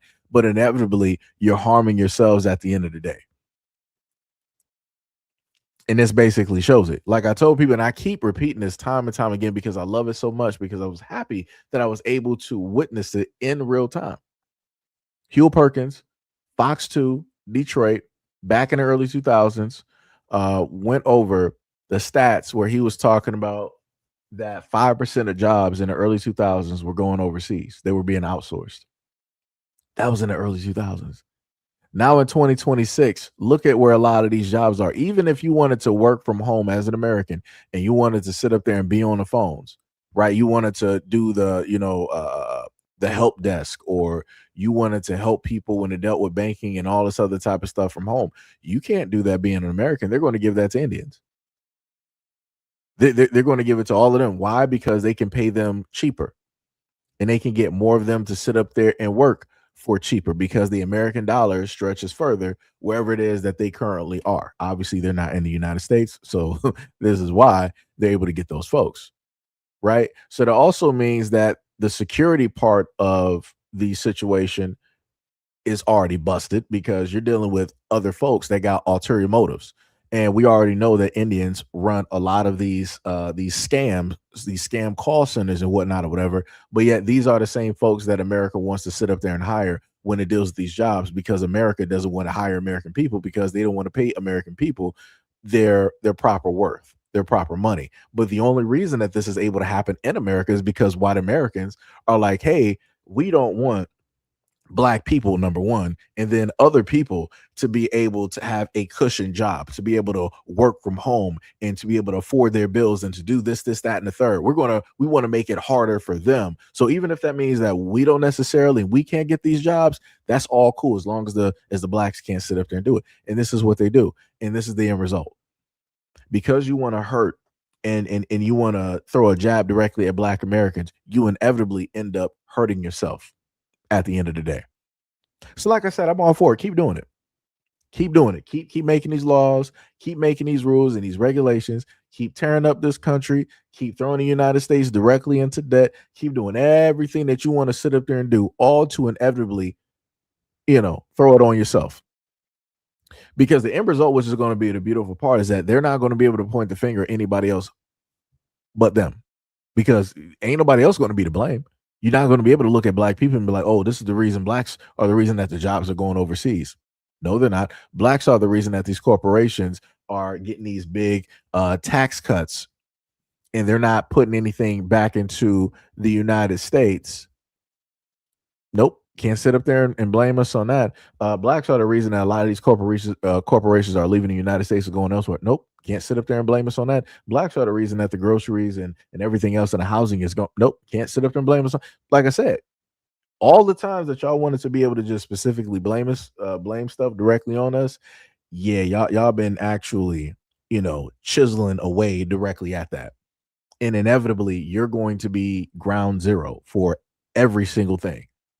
But before that can happen, you know what they're going to sit up there and do? They're going to push the red button.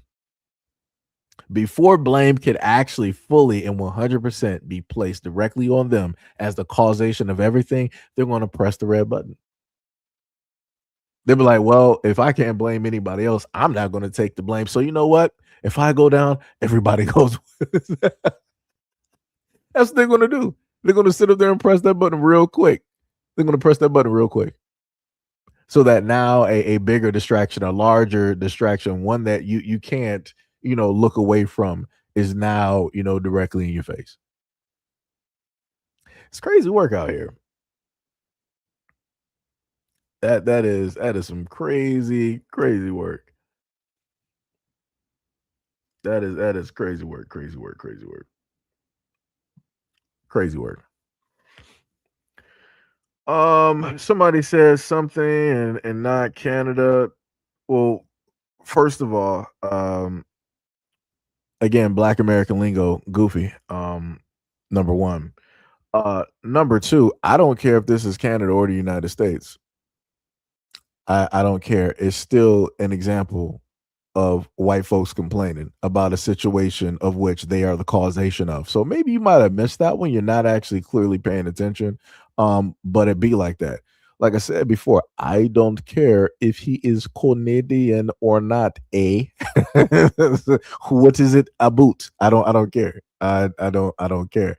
It's still somebody white complaining about a situation of which they are the controlling factors of, and they allow to happen. That's the point. That is the point. Goofy. Clown. Kakarot, you are nothing but a clown. Like I said, it's like, it's crazy when people really think that they really got something going and they don't. And they really don't. Like I said, you missed the whole complete point of the whole of the conversation that I've been pretty much having this whole time. That only one group is pretty much ground zero, and it's not Black Americans. Good job. Good job. Somebody said blacks are racist. So how are Black Americans racist? I love this conversation. How are Black Americans, take your time, how are Black Americans racist?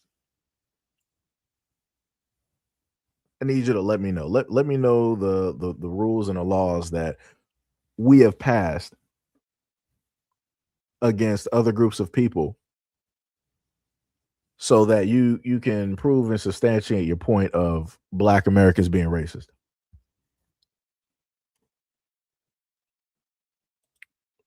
I asked a very clear cut question. How are Black Americans racist? What rules, what laws, what regulations have Black Americans passed historically that you can use to substantiate your point on that Black Americans are racist? That's all I'm saying. What laws have Black people basically created in order to be racist against white folks? Have we made any color laws? Have we made any laws dealing with like their hair, the complexion of their skin? Like, let me know.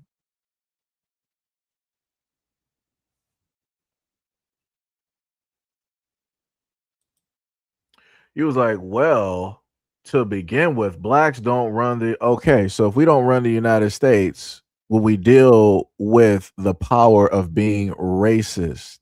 How are Black folks racist if we are not in power?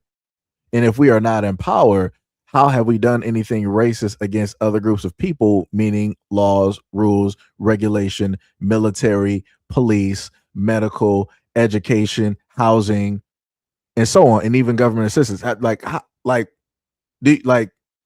what? Like you're not even making any type of sense. You're not even making any type of sense.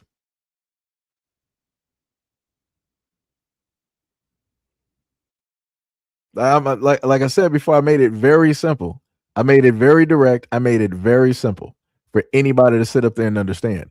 The fact of the matter is, you can't list anything, because if I'm to go historically and look at Black Americans historically have been some of the most opening, caring, and giving individuals. Case in point, right? When you look at newer people that come directly into the United States, where do a lot of these folks tend to sit up there and go? Like if they're, like Asian, if they want to open up businesses, right? Where do they tend to go? Do they open up businesses with white communities, or do they tend to open these up in multicultural or predominantly Black communities? They tend to go to BNC. That's what they tend to sit up there and do, because that's where they tend to build their money and get their money directly from.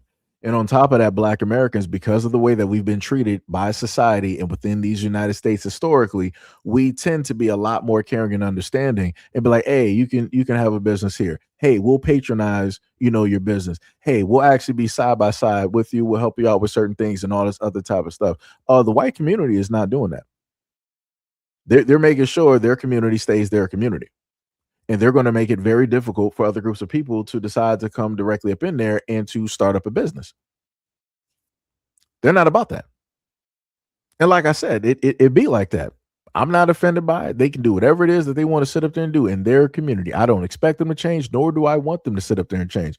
But I'm just making it very clear on who is more accepting of people coming into their communities. And it's Black Americans by far. Like, what are we even talking about? And then you want to sit up and try to pull up to the scene talking about some Black Americans are racist. Where?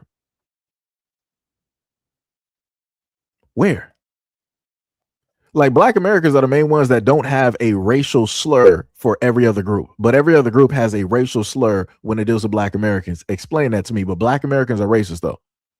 The whole world. I didn't even heard racial slurs in Korean, Chinese, Japanese, German, those in the Netherlands, and everybody around the world got a slur for us. But Black Americans don't got a slur for everybody else around the world. But yet Black Americans are the ones that's stated to be racist. Okay. Yo, you got to be kidding me. You got to be kidding me. Y'all really pull up to the scene thinking y'all trying to prove some type of point. Oh, yeah, you Black Americans, you guys are racist. Racist how and where? Like I said, I stumbled upon a whole dictionary where it was nothing but racial slurs. And I'm like, Black Americans did not even have a hand in this. I'm like, there's a racial slur for everybody around the world. And I'm like, Black Americans had no hands on this. We did not create, we didn't write nothing in there. Like I said, crazy word, but we're the ones that's racist though. Okay. You literally just listened to a white man in a previous video said that he lived in Memphis for 3 years, and he did not, it didn't, dawn on him that he was living in a predominantly black area. Crazy work, but black Americans are racist. Okay. I wish I would sit up there and go directly to Colorado or Utah or Montana and be up in there for 3 years and lie on the stand or in front of in Congress or whatever and be like, yeah, I was here in Utah for, in the Mormon state for the longest time possible. I didn't know that they were Mormon, and I didn't know that this was a white state. That's crazy. I just found this out today. So I'm like, so, sir, so as a black man, you mean to tell me that all the cars that you pass by, all the businesses, all the homes, all the churches, which are pretty much all white, you mean to tell me that it didn't dawn on you as a black man that you were living in a white state? Now that you explain it like that, yeah, I just didn't know. I couldn't fathom. I don't see color. Like I said, it's crazy. It's crazy work out here. It is crazy how people can just pull up to the scene and just start telling lies. It's crazy work out here. It'd be like that though. 100% be like that though. It is wild. Completely wild. Like I said, you bring up a lot of those racial slurs that people tend to make, and that argument on black people being racist, it starts falling real silent. It's like people don't be saying nothing else. Because you don't got nothing to counter that. Or you don't got nothing at all to sit up there and counter that at all. I even went over certain words as well too. I got a whole video directly up there, just in case somebody want to pull up scene. But black people were saying this about white people, and I'm like, I pretty much know what you're going to sit up there and say. And I'm like, I did a whole video, and I went over a little bit of the history of the terminology and the word. I'm like, yeah, that had nothing to do with race, but it be like that.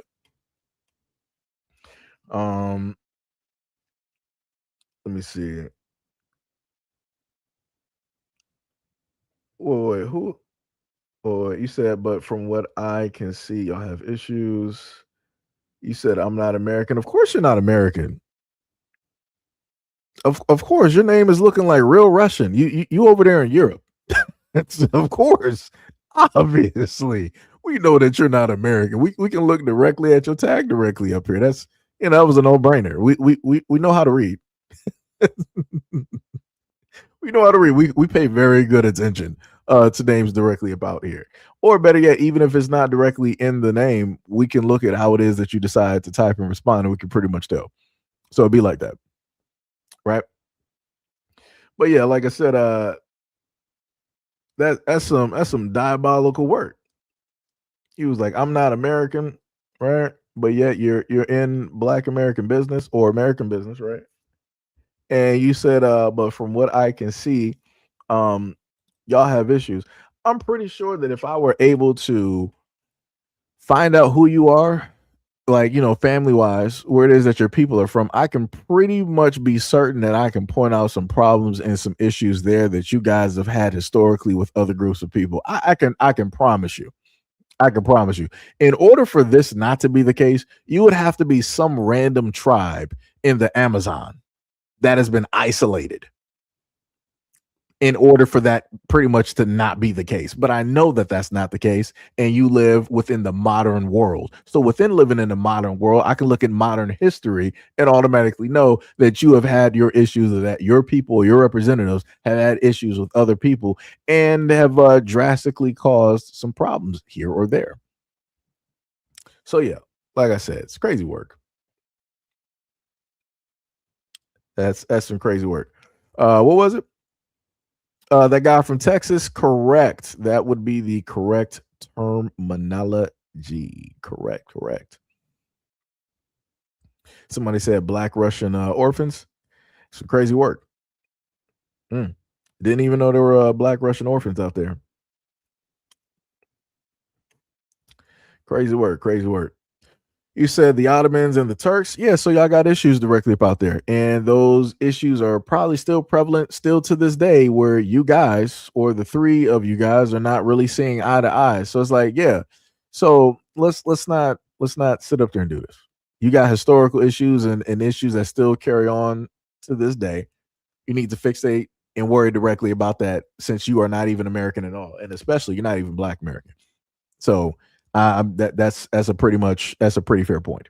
Just saying, that's a pretty fair point directly there. This is what Black Americans be talking about when people just be pulling up to the scene and they decide that they want to get directly in Black folks' business, or better yet, American business, and it don't got nothing to do with you at all, your country or whatnot or whatever. Crazy work though. Crazy work. Then you want to start off by sitting up there saying that we racist. I love it. I love it. So let me see. What's the next one we want to go to? Let me see. Do I want to go to this video? Let me see. What was this video again? I just learned that a man cannot have full control and full his feelings. Okay, maybe I'll say that one for last. Say that one for last. We'll go to this one here. So when I used to work for the county in social services, I went in full Democrat, full liberal, and I came out Republican. Let's talk about it. I used to work in the social services department. So any public benefits, we're talking Medicaid, food stamps, cash aid, disability, unemployment, veteran service, housing.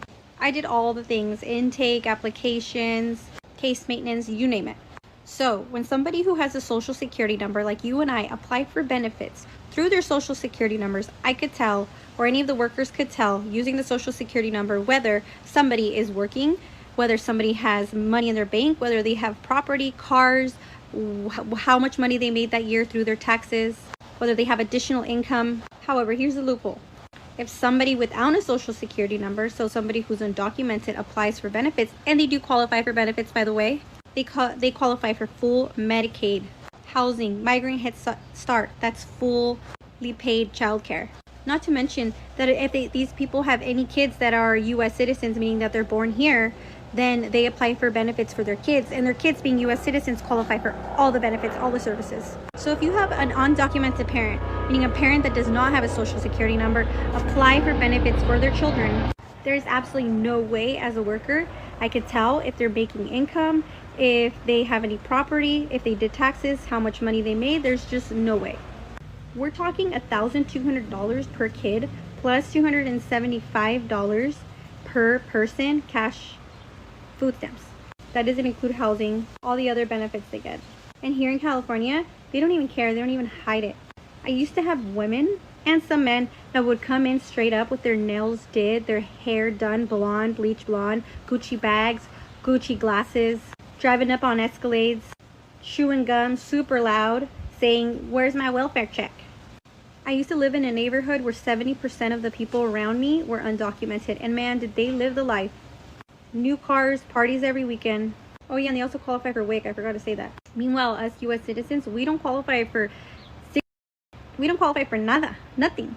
It was so common where the women or the moms in my community that were undocumented, they wouldn't work. They would have their own community of stay-at-home moms, while us U.S. citizen moms would have to go out and work because we can't afford to live. And listen, I don't have anything against undocumented immigrants. Like, hey, we're all human beings. I think that if I was an undocumented immigrant, I'd probably take advantage of this loophole too. It's the government, especially the state of California, especially liberal states. It's the government that doesn't allow or put in regulations to limit this kind of fraud and waste. And we're all screwed. Not only us taxpayers who have to pay for this kind of waste and fraud, but when the federal government comes in to enforce immigration laws, people are upset. They're confused. You don't understand why is it that they're being deported. If they've been openly living and getting all these free benefits regardless of their immigration status. We need to do better. The state of California needs to do better. We all need to get on the same page here. So we heard that, right? She clearly said that a lot of these folks, obviously who are not Black American, they're able to get money directly from the United States government, on top of the fact that they're able to get monies and they got cars and they formulate their groups where all of these other individuals are also getting money as well too. They got Gucci, Louis, Prada, Mercedes, they got Benzes, Range Rovers, nice homes, and all this other type of stuff. But yet, when Black Americans need a little bit of assistance, a little bit of help, what do we get? Nothing. We get told to stop begging. We get told to stop looking for handouts and all of these things.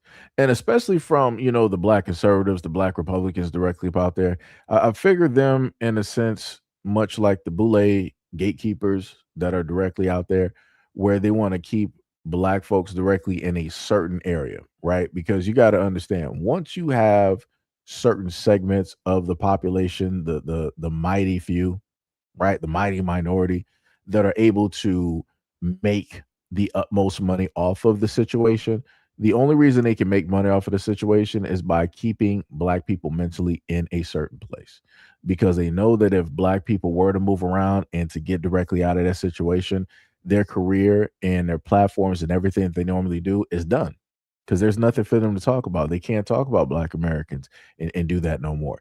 That would then leave them to then start talking about white Americans, and they're not going to sit up there and do that because that's their main go-to when it deals with money, sponsorship, donations, followers, subscribers, and all of these other types of things. But again, like I said before, those are the same groups that will pull up to the scene and tell Black people to stop begging, to tell Black people that you're not owed any type of thing and nobody should be giving you anything. But yeah, this woman right here just literally laid out how it is that other folks who are not Black American are able to full-fledged get money directly from the government, from the system. Let somebody Black pull up getting government benefits or assistance in a nice car, wearing jewelry to the nine, clothes to the nine, nice car, and they pulling up there. The government will be doing an audit pronto, as expeditiously as possible. They would be on them. But because these folks are not Black American, that's not going to happen. Because these folks are not Black American, they're not about to start running through and going through their communities and trying to look at the funds and the money of where it is that these people are getting it and how it is that they're spending it. But people want to sit up there and say that, Black Americans are the problem. It's crazy work. That is diabolical. It's crazy work. Diabolical in nature, but it'd be like that. So now we're going to go to the next video.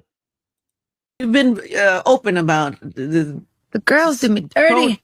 Dirty. Me? No, the girls. The girl. Really? Yeah. I would. This is not ever something I've ever explored, but I would always imagine that girls would be easier to manage. Worse. Really? My experience has been they're a little bit worse. Yeah. How so? Maybe just bad picking.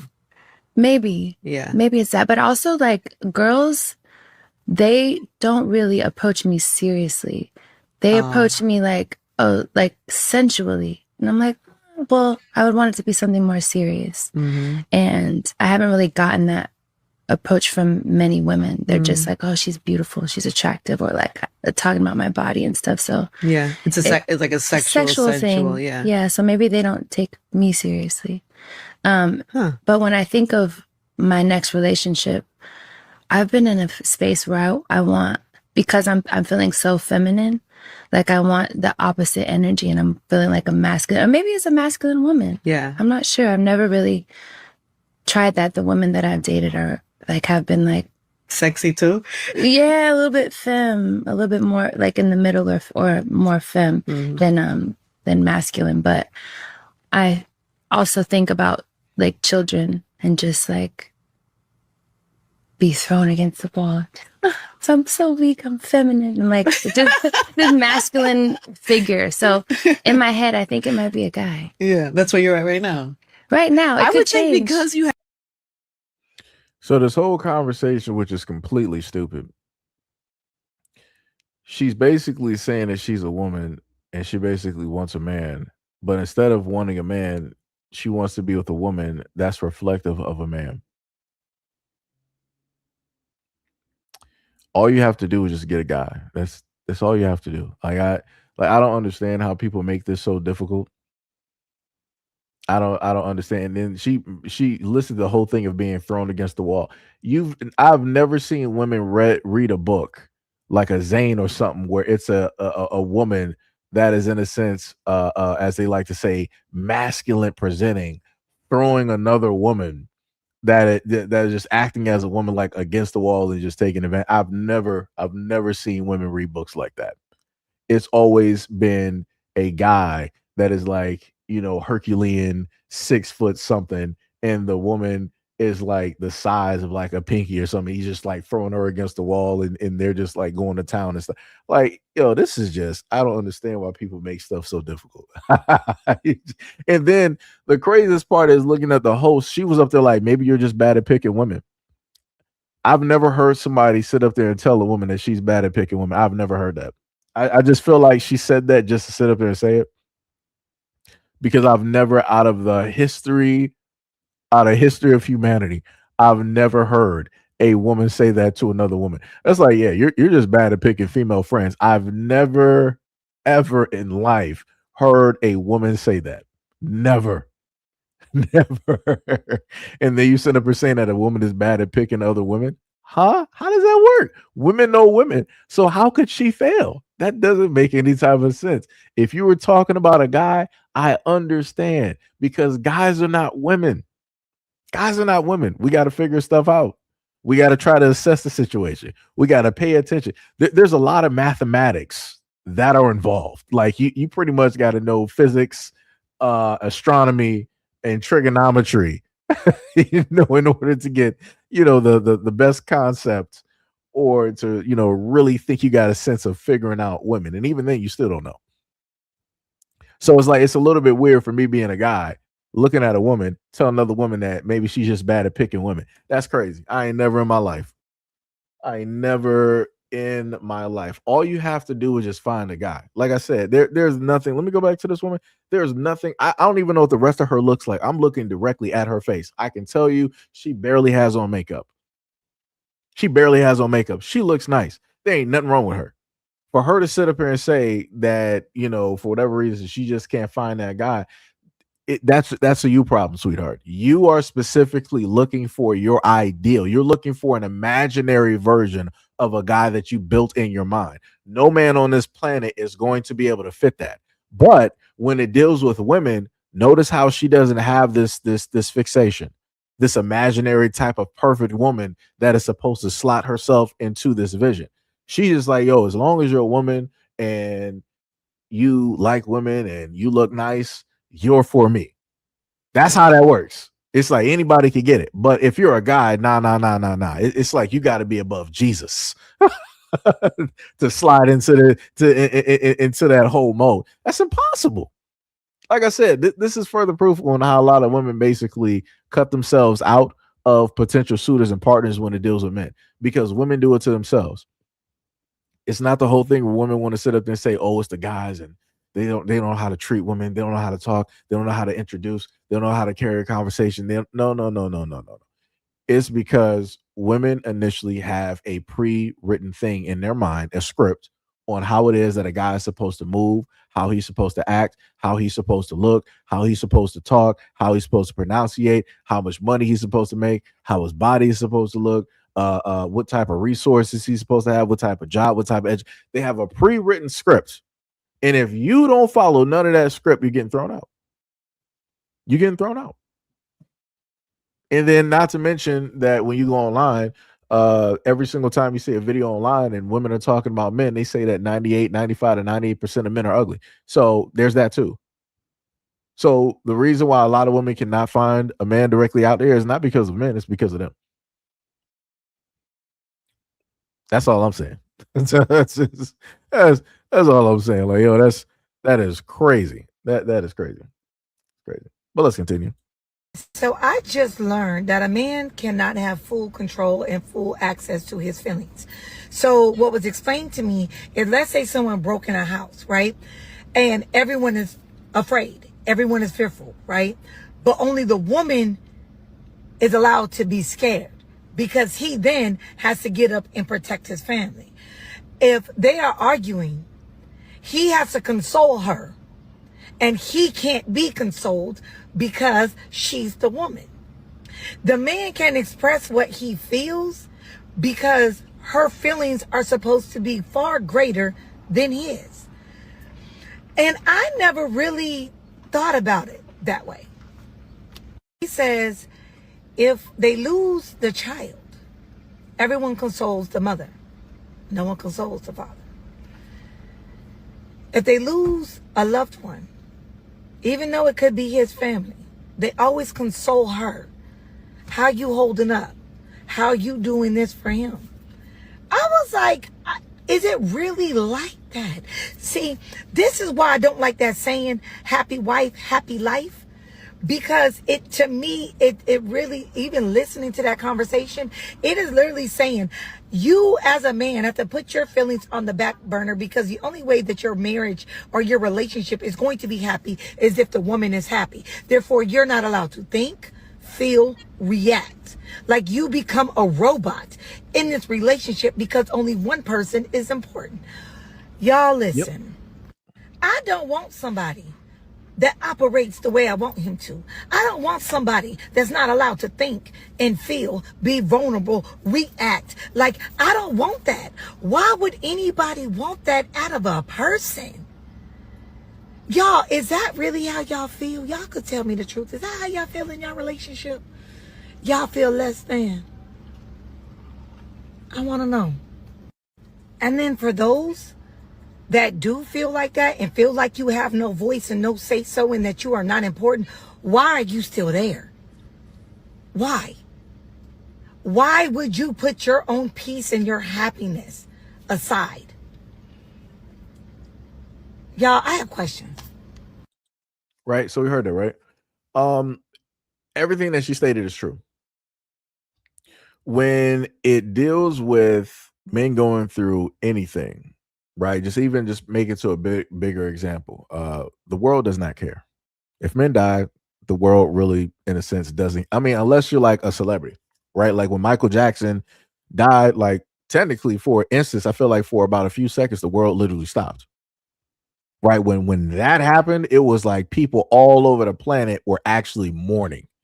Right. So it was like in that instance, that was one moment in time where it was like, hey, people actually did care. But other than that, on average, like people don't care. Like men can sit up there and lose kids and or a wife or whatnot, whatever. People don't care. Let's just be on average, people do not care. When you think about emotions, when you think about crying, when you think about consoling, when you think about losses, the main thing that comes up in my mind is women. Everybody's like, yo, we got to rush to the woman. We got to make sure that she is okay. We got to make sure that she's feeling. We got to check on her mental. We got to see how everything's going. We got to do a daily checkup. When it deals with men in the exact same circumstance, men are by themselves. Nobody is coming to the aid of. Nobody is coming to specifically check up on. It be like that. And if robbery, like the example that she gave, like if somebody were to break into the house, it's like, yeah, guys don't have the option to sit up there and be like, yo, I'm human right now. I am, like technically scared or what. No, you don't got the option. You don't got the option to have any other emotion but to attack. That's it. Because in society, how it is that you're automatically supposed to be bred up to be an attack dog. No matter what basically happens, your whole mode is to basically attack. You're not supposed to think. You're just supposed to do. You're not supposed to have no type of emotions. You're just supposed to seek out and destroy. That's it. That's it.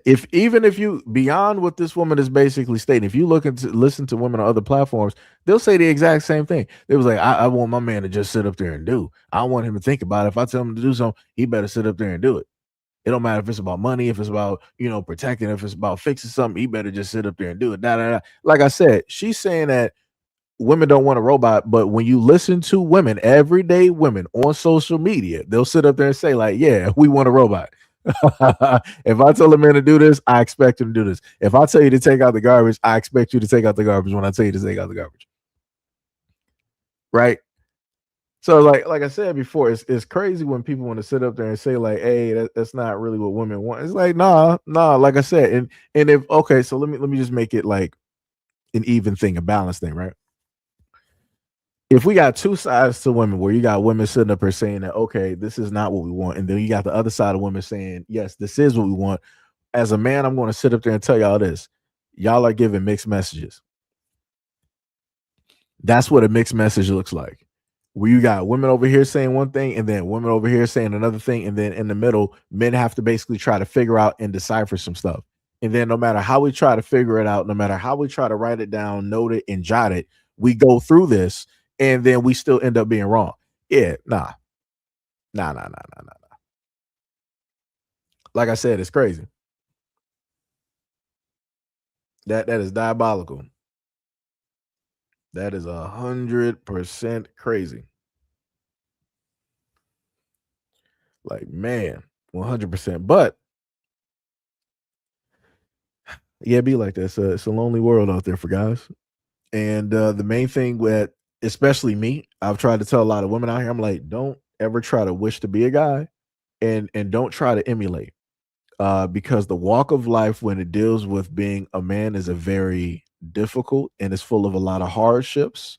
It's full of a lot of alone time and being directly by yourself, because you're on a journey. You're trying to build some stuff. You're trying to figure some stuff directly out. Like I said, stay directly in a woman's place where you got love, where you got admiration, where you got value, where you got respect, where people actually see you. When you're a guy, people don't see you up until you start producing something, up until you start making something where people will then consider you to be valuable, because they can now like use you for something or whatnot or whatever. Right? If you're a guy and you ain't really out here doing nothing, don't nobody care. Don't nobody care. Like I said, people don't really start caring about dudes up until they make something that somehow substantiates whatever it is that people basically want or desire, and all this other type of stuff. Like I said, I see so many videos of young women out here talking about, oh, it's so tough being a woman. I wish I was a guy. No, you don't. No, you don't.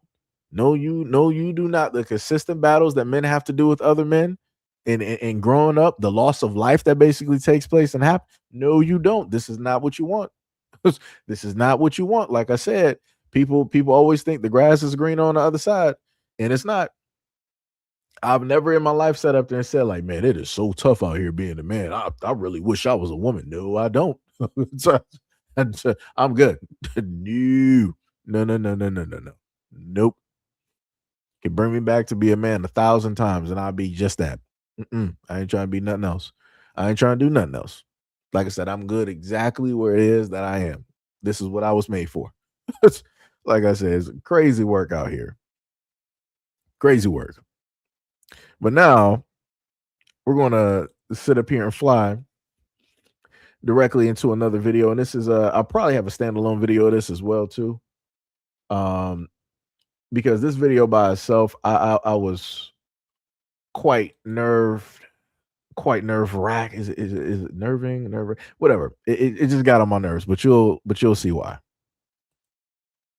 Why some black men are insistent on disrespecting and being weird towards black women. I'm here in Bangkok, Thailand, on the other side of the world, and still there's a coon in every country.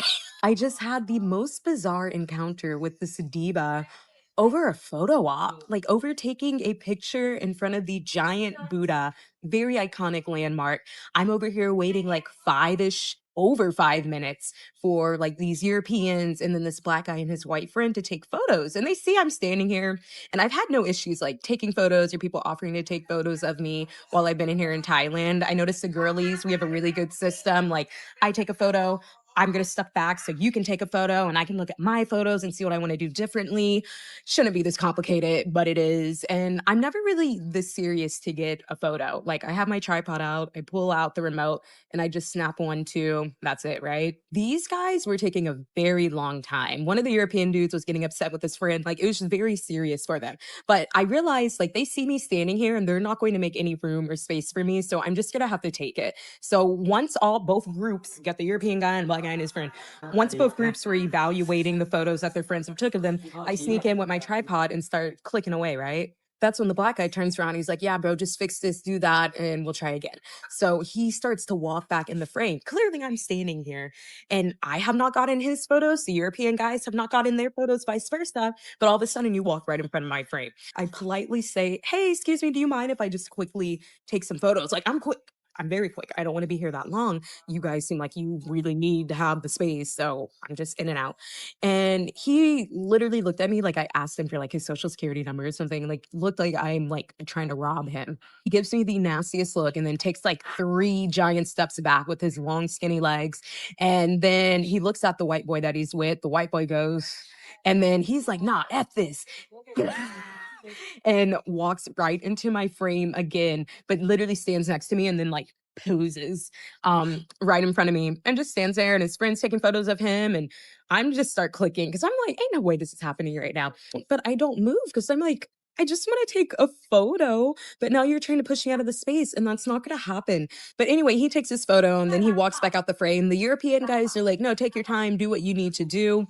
And I just said, that was so weird, unnecessary, rude. Like in front of a Buddha at a temple, there's monks walking around all over the place. It's a very sacred land and you can feel the energy. Like it's very peaceful here. But that whole situation threw me out of flow state. Like I've been touring the temples all morning and it kind of like gave me a very nasty taste in my mouth because I'm like, this is how some of them act in the States. And this guy was from the UK based on his accent. The guy that he was with was American. And I just thought to myself, that was so unnecessary. 1, over a photo, but 2, I already know he wouldn't do that to like our counterparts. Like he would have never done that. In fact, they would probably been very, very nice. But he came over on weird energy. The whole interaction was just bizarre and honestly very unfortunate because I feel like when I travel, when I meet other black men, I never know what I'm going to get. Like I don't know if they like black women. Like, are they going to see me as a person? You don't have to be attracted to me to just show me human decency. And that's what I noticed a lot. Some of these men. But anyway, I bring all that to say, very weird interaction. And I could be reading too much into it, but nobody walks into someone's photo frame when someone's taking a photo. Like that's just, it's rude. He wasn't doing that to the white European men, but why he felt comfortable doing it to me, I don't even know. But yeah, even on the other side of the world, still on some bullshit. And it makes me think back to when I was in Sri Lanka. I only saw 2 other black people. One was a girl. She was from, I think she was from France. She was from Germany. And then this other guy who's at my hostel. And I was with a girl when I saw him. And normally, like when you see other black people when you're traveling, it's an immediate, hey, how are you? Oh my gosh. I look at this black man. He looks at me. We both look away. Then we look at each other again. And I go, hey, how are you? He literally turns his head away from me. And the girl I was with was like, that was the most bizarre and rudest thing I'd ever seen. I said, yeah. You never know what you're gonna get with these with some black men. You just never know what you're gonna get. And he was really in deep with like the white girls at the hostel. He was trying to get with one of them who had a boyfriend. Really weird. And I know it's not all black men. I really know that. Like I've been going to the black meetups here. All the black guys are great at the black meetups, but when I meet them outside of those spaces, I never know what I'm gonna get. Anyway, it's getting weird out here. And also, I did not know some men were that serious with getting content. Like straight divas, man. I'm telling you, he was such a diva. So I'm just kidding. So I just want to know, because if just in case people didn't pay attention, she stated that it was a black guy, right? And then she wanted to also cross-reference that with the states by saying like, oh yeah, that's how they act in the states and da da da and all this other. But at the same time, the dude that she was talking about, the black guy that she was referring to, she said he was from the UK, which means that he is African. So she made a whole video talking about black men and then trying to reference the United States, trying to use this example to broad brush black American men in the United States and from the United States as to link them to the one that was specifically doing all of this type of stuff over there where she is. But it was a guy, an African from the UK. Come on, dog. This is what I be talking about, man. This is, oh my God. Oh my God. Oh my God. Oh my God. All the way across the world, for whatever reason, black American men always get mentioned. always get fixated on, always get talked about for no reason at all. She could, oh my gosh, she could have worded this so differently. If she would have worded this differently, I would not have cared. But because of the words that she used and how she tried to frame this, and she brought Black American men up multiple times throughout this whole thing, is completely crazy. And then you wanted to bring up who it is that people are dating and all this other type. Man, come on, dog. This is just oh, brother. Brother. All the way across the world, and this is you ain't talking about nothing else. You're not all the way across the world. All the way across the world. Crazy work. All the way across the world, and this is what you decide to do. And this is my other thing too. I'm like, you going all the way across the world. Why are you sitting up there looking for Black people? Especially Black men. Why are you even looking for Black men? If you're going around the world, you're not looking for Black men. Like you talking about you going to Black meetups and all this other type of stuff. And then when you go to the Black meetups, everything is fine. But then after that, people be sitting up there acting weird. What? And then you want to sit up there and state that you saw a Black guy and you decided to say hi to him and he didn't say nothing to you. Rightfully so, because if you were in the States, if that dude is even Black American from the States, if you were in the States, you would not be openly trying to walk through and say hi to him. Like now you want to say hi because y'all the only few Black people. Nah, man, get out of here with that. Get out. That's trash. That's trash. That's trash. Because normally that dude that you were saying hi to, he probably would have been invisible. He would not have been your type. He would not have been deemed attractive. He wouldn't have been making the type of money. Y'all not in the same circles, don't got the same education. It would have been all this other type of stuff. But now none of that matters when you're outside of the United States. Now none of that education, the height, the looks, the none of that. Now it's just because we're Black, we need to be talking to each other. No, man, miss me with that. That's trash. That is 1,000% trash. And it's going to get even more trash with this next video. It's getting weird out here. And also, I did not know some men were that serious with getting content. Like, straight divas, man. I'm telling you, he was such a diva. So I'm just getting home from a happy hour in the West Loop. And every single Black man we saw tonight, we saw like 10 plus men. Every single last one of them was with a non-Black woman, like every single one. And I wasn't going to bring it up until we got to the second bar. And my friend who I'm with, Black man from Atlanta, he was like, what is going on? Like, where are we? And I was like, we're in the West Loop. We're in Chicago. And I'm not even going to hold you. It's been a bit jarring seeing this, especially after I have been traveling as extensively as I have. Like, been living in Hawaii for half the year, traveled throughout Africa, have lived throughout Latin America. And you see like Black women being like celebrated and with other Black men, whatever, in other countries. But it always blows my mind, like coming back to Chicago and not seeing that like often. And obviously, I know this is not all Black men in Chicago, especially because I don't live here anymore. I'm staying with family out on the South Side because I'm traveling like 90% of the year. So I didn't sign a lease. So down here, like I see Black men and Black women couplings. I get Black men who approach me here. But I used to live in Gold Coast and River North for like my 4+ years in Chicago. Never really saw that up north. And it was a bit shocking to like be back in that environment and just seeing the complete opposite at such a high scale too. Like it was really weird to go out and the only couplings I saw with Black people were Black men with white women.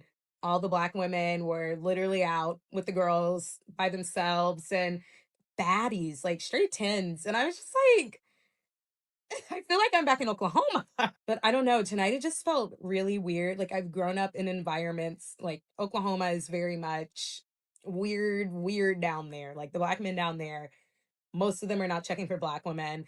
But to be in Chicago, I thought it would be different. And when I first moved here, like you would see it, but not as often. But like who you like, whatever. I'm not trying to cause that discourse, but tonight the vibes are just kind of weird too. Like there was a couple that was seated at our little cocktail table because there was no seating, and even the guy, he just was like looking at me all crazy, and I was like, I don't care.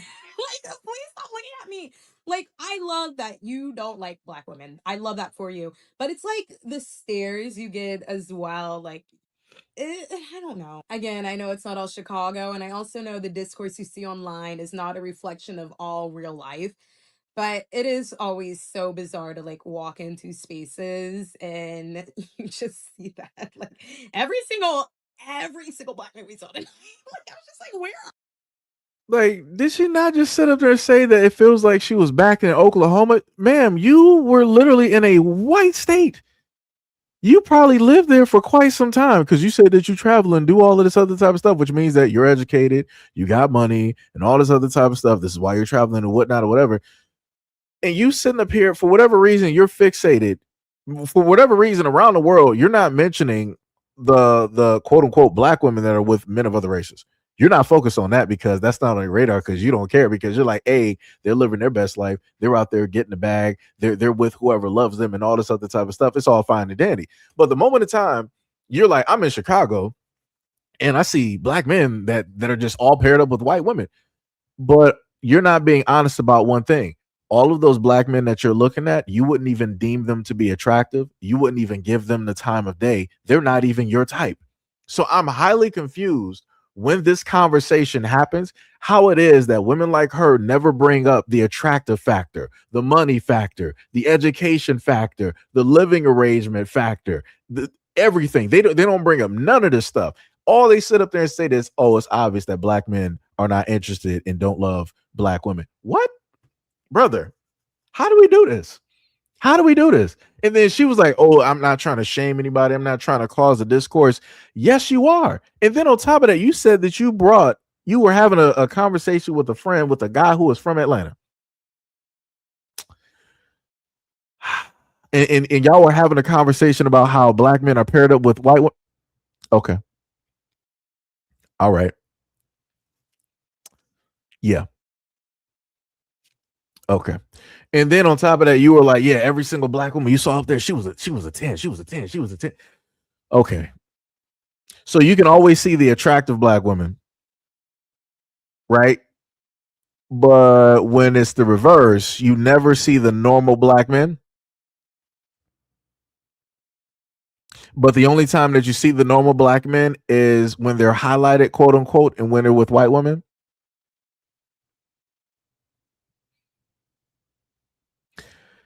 Also, want to point out, she's saying that every single Black woman out there was a 10, right? Nobody was a below a 10. Okay, whatever, right? So how do you know that those women were even interested in Black men, and especially the Black men that were there? And then she was sitting up there stating how one of the Black dudes was sitting up there giving her a look. That's probably because he overheard the dumb conversation that you were having instead of being out with your best friend, right?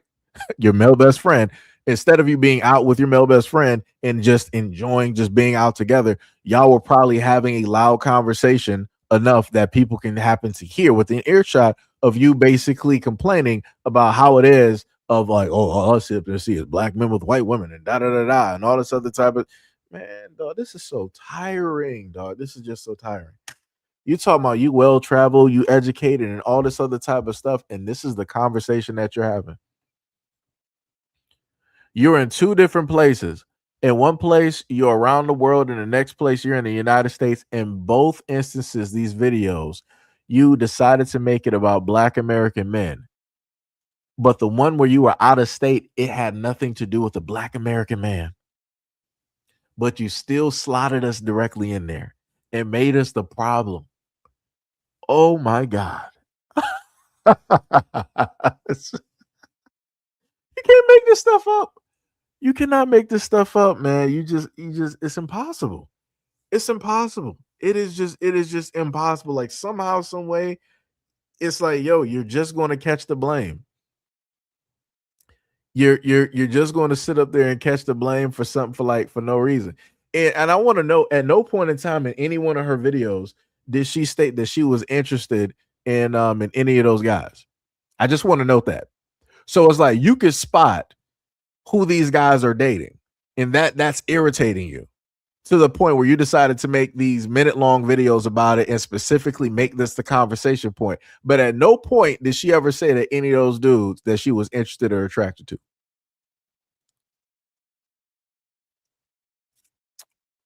And I promise you, more than likely, because she listed being in Oklahoma, I promise you she had a relationship or two with white guys. So again, within that, I'm just going by a theory, because again, we're dealing with Oklahoma.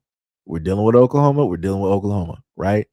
So within that, and from at least what I've been able to gather and understand and see directly on social media from types like this, 9 times out of 10, they didn't have relationships or situationships with white dudes directly out there. But these would be the same types that would be focused on who it is that black men are dating and say that black men are anti-black because they're not dating black women, or they're afraid of their blackness because, or not proud of their blackness because they're not dating black women and they want to date everybody else and yada, yada, yada.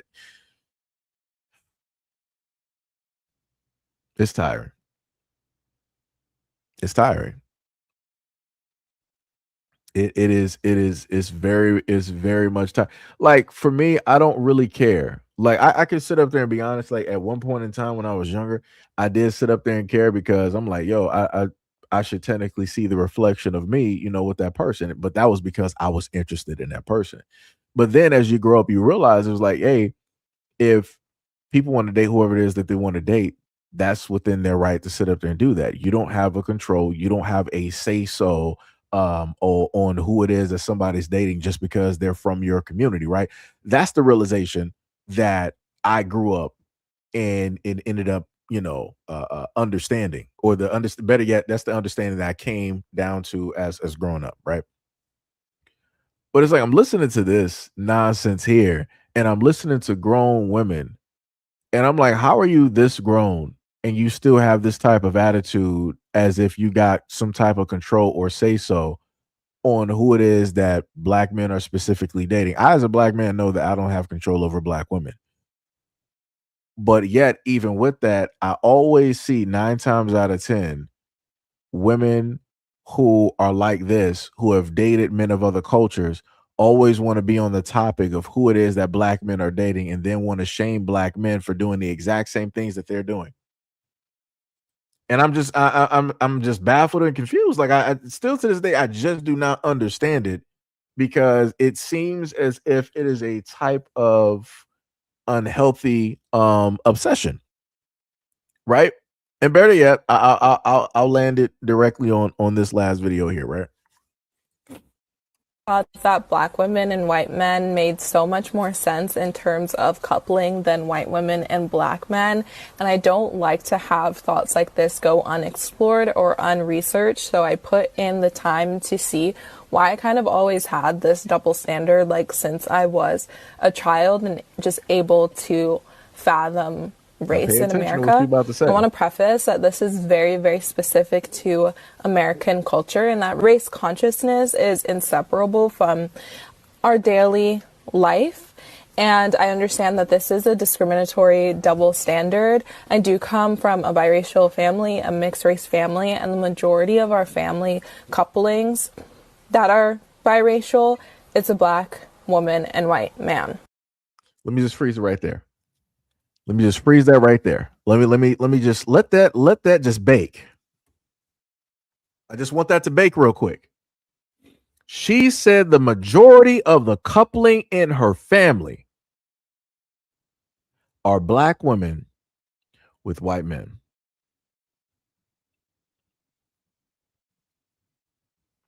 Just going to let that sit for a minute. Let's continue.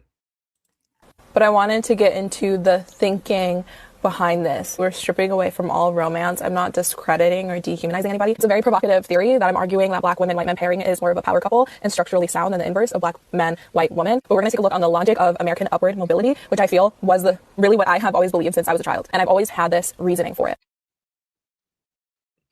Well, somebody decided to fast forward through that because I guess they didn't want to sit through the whole thing. But the main point is this: you got a lot of women like this who decide to sit up there and say that the best relationships or the relationship goal for a black woman should be to be with white men or men of other races.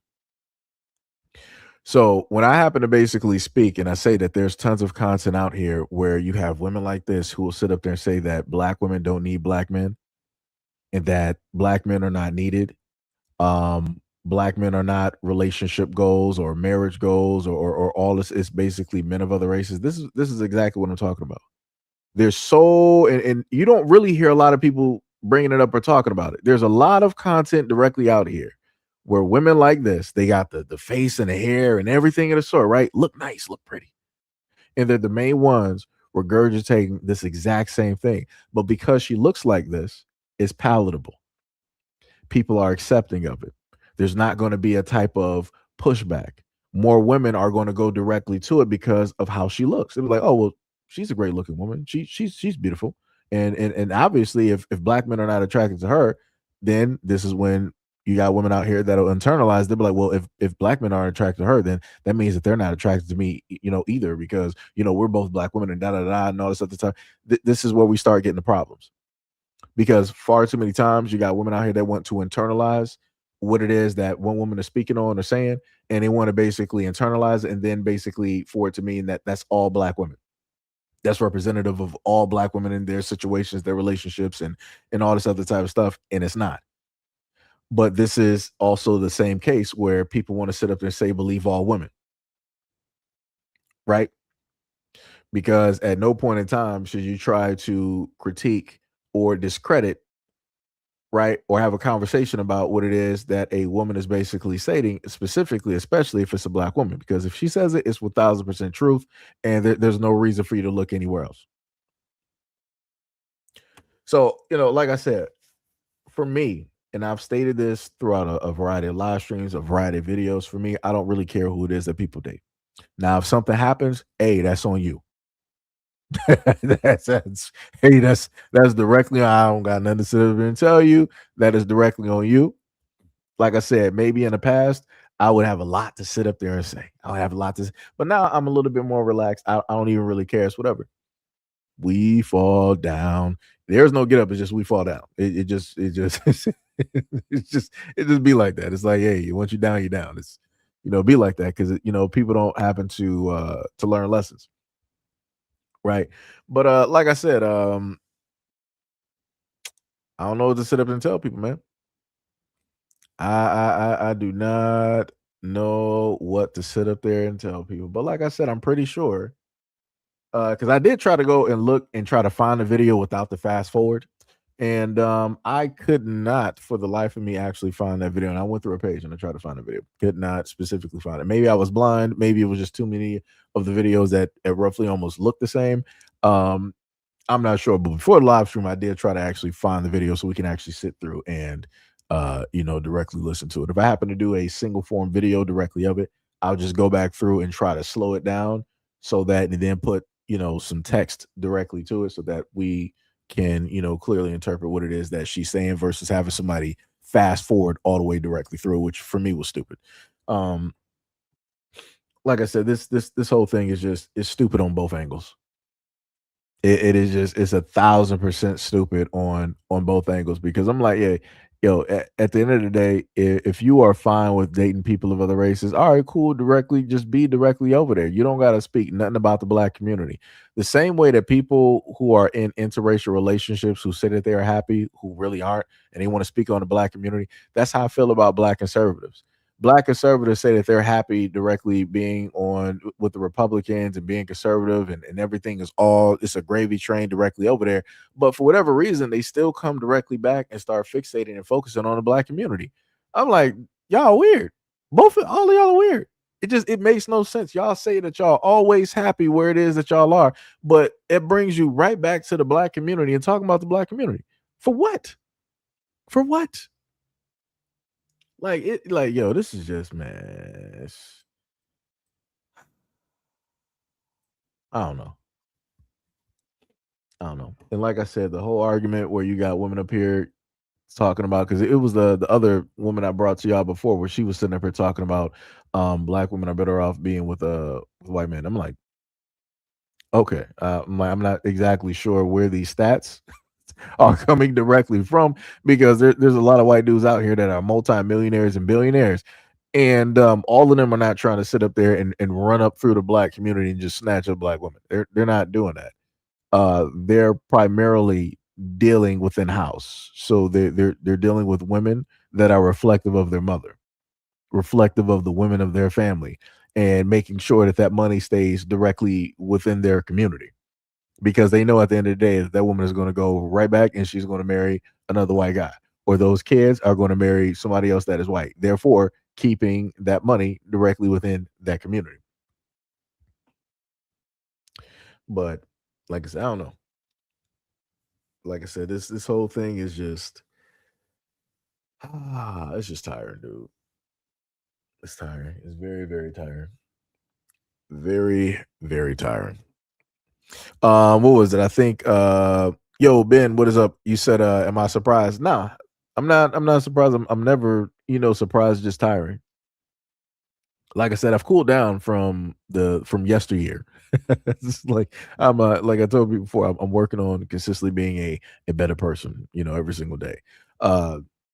Because probably at a point in time, if this was probably about 4 or 5 years ago, I probably maybe would have raged out on this video technically. I probably would have, because I would have brought up other points that I was trying to make. And it's like it gets to the point I don't even try to make those points anymore. That's why I barely even, to an extent, sort of. I don't really bring this up or even talk about this no more, because it's like it's gonna be whatever. Like I said, I done brought up umpteen times where uh, things of this sort, how she's trying to portray this, and it did not end that well for, black women. And I'm like, well, it'd be like that. I'm like, if you happen to put yourself in certain situations thinking that, you're smarter than the average bear, it'd be like that. But you can't tell nobody nothing. You'll want to, in a sense, inform people and try to tell them some stuff, but there's nothing that you can do, if people don't want to sit up there and listen. Nothing you can sit up and do.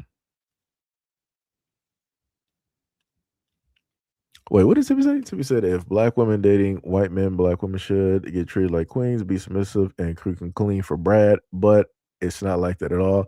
I hear a lot of Brads calling them the word. Hey, it'd be like that. I mean, I've covered that as well too. Like I said, there's a lot of forums directly out here. But see, Tippy, this is the thing that you also got to look at as well, right? Let me get the troll directly about here. Right. So the other thing that you got to look at as well, Tippy, is like I said before, amongst all of these conversations, like how people want to sit up there and always talk about like black dudes dating like white women and women of other races, and oh, that's embarrassing, and da da da and all this other type of stuff.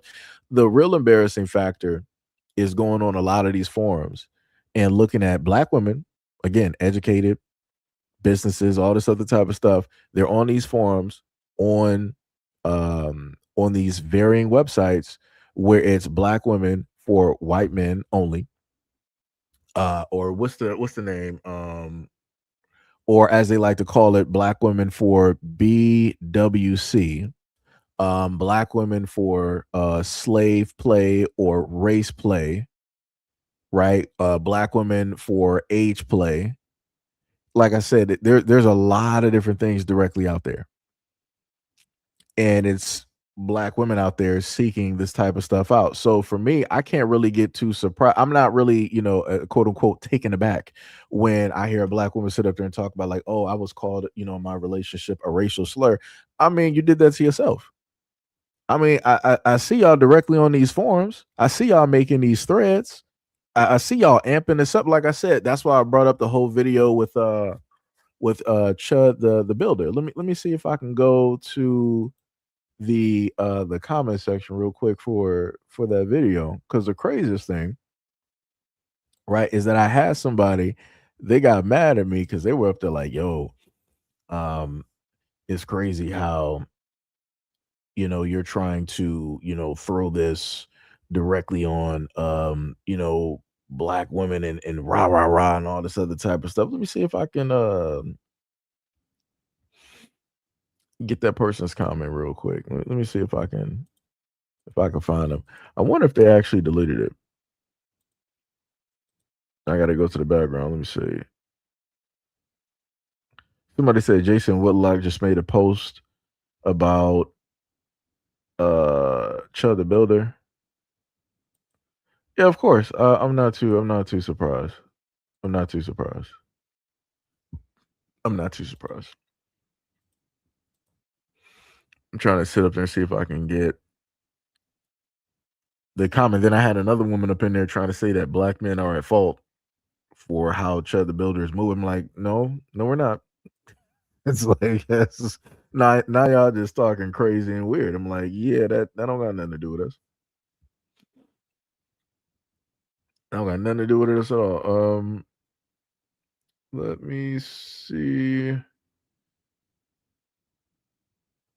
if I can just so happen. I can't even find the what's the name I'm looking for either. Yeah, okay, that was the Ashley Gonzalez video. UK Africans, Indian gas station. Let me see. I'm trying to really find this video because the craziest part that was within that video when it dealt with Chud the Builder was the fact that I literally paired up another video where you had the young woman in there. Chud the Builder literally called them like a slur in a sense. And they just sat up there and responded. They were like laughing and hee and all this and kikiing and all this other type of stuff. And I'm like, this is what we talking about. This dude literally called you something and you don't care. I'm like, yeah, this ain't gonna go well. This is not gonna go well at all. Let me see. Sort by newest. I'm trying to go to. Let me see. Let me see if I can just type in response and get what I'm looking for because I might not be able to do it actually. Because I actually want to show y'all the full-fledged thread directly on that. Because like I said, it does not. Let's see, because black men are proven no protection for the community, allow the ignorance. Let me see, where's it? He's a peon. But yeah, if y'all know anything about the whole situation I'm talking about, let me know in the comment section. I'll probably get to it in a second. I'm sitting up here in the background looking through the comments on the channel real quick, trying to just fly by and find this real quick. You said it's not people, it's somebody else trying to correct me on some dumb stuff. Found her. There you go. Took a minute. Okay, so that was okay. That's why I couldn't find it. All right. So this was the person right here. So we're going to sit up here and take a look and read this real quick. Wait, is that the thread? Yeah. There we go. Right. So under one of the videos, right, she said the fact that you tried to flip this back on a female is some hoe-ish and is exactly what she's talking about. I said, you got it, coach. Anything else you want to say? She came back. She said, yeah, actually, I agree with her. And to conflate her talking about a certain part of our community and trying to equate that to her talking about black men as a whole is extremely disingenuous. Also, your name is extremely blasphemous. You're the second coming of what exactly? I mean, I didn't know that my name was religious. It's amazing how over the years, like people actually get mad over the name. It's like you don't got anything else to really get mad over. You look at the name, and you automatically, oh my God, he thinks he's Jesus. He's crazy work, diabolical, right? And I didn't try to equate anything. I simply show the fact that while you're trying to speak directly on, black guys, or you want to sit up to say this, that, and the third. I'm like, I got 2 videos here. I actually got a third video where a black woman got out of a car. She was on the side of the road. She recognized him. She was like, yeah, you used to come to my house. I used to sit up there and like feed you and this, that, and the third. She dapped him up. He literally said the slur directly in front of her face. He was like, yeah, you're for freedom of speech. And she was like, yeah, all the other type of stuff. Like I said, didn't shut him down. She didn't turn him away. She didn't denounce him. And that's the type of stuff that I be talking about. Like I said, from the gas station to the mall to even out there in the streets, the main ones that I've seen that have been side by side, idolizing this dude, pedestalizing this dude, and all this, I've been seeing them do this. But she ain't trying to talk about that though, right? Next, she said, I'm not surprised by this at all. Meaning the point that she brought up, it's something I've been talking about for years. Nipsey says something similar too. Ninjas always got smoke for ninjas that look like them, but no one else. And there's plenty of examples of this. Mexican Jews and others, white disrespect ninjas in the most egregious of ways. Nothing but let a ninja step on your Jordans. I don't even wear Jordans. On your Jordans though, or wear the wrong colors in your hood. I never even grew up in LA. Or throw up the wrong set. I never even grew up like that. And obviously, if it don't apply, let it fly. But you know exactly what I mean. Like I said in other comments, going to a pro, work to perfection. This is when you got to look at a lot of people in these comment sections. And by the way that they're even trying to address the situation and talk specifically to you, you know that chances are they're not even Black American. You're not even Black American. You sitting up here, talking about somebody wearing like colors, throwing up gang signs. I'm like, bro, we're in like 2026 right now.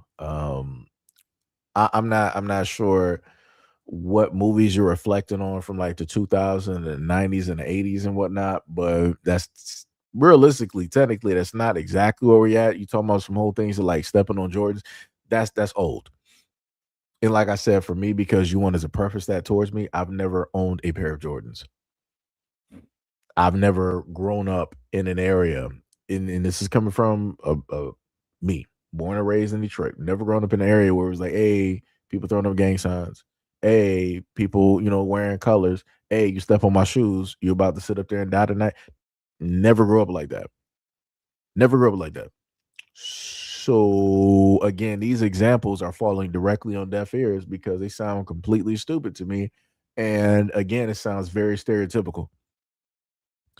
Because like I said, I know Black men right now that are alive, well and fine, with their health fully intact, with kids, and they've grown up in Black communities. And again, this is not even their experience. So, like I said, I'm highly confused by all of this.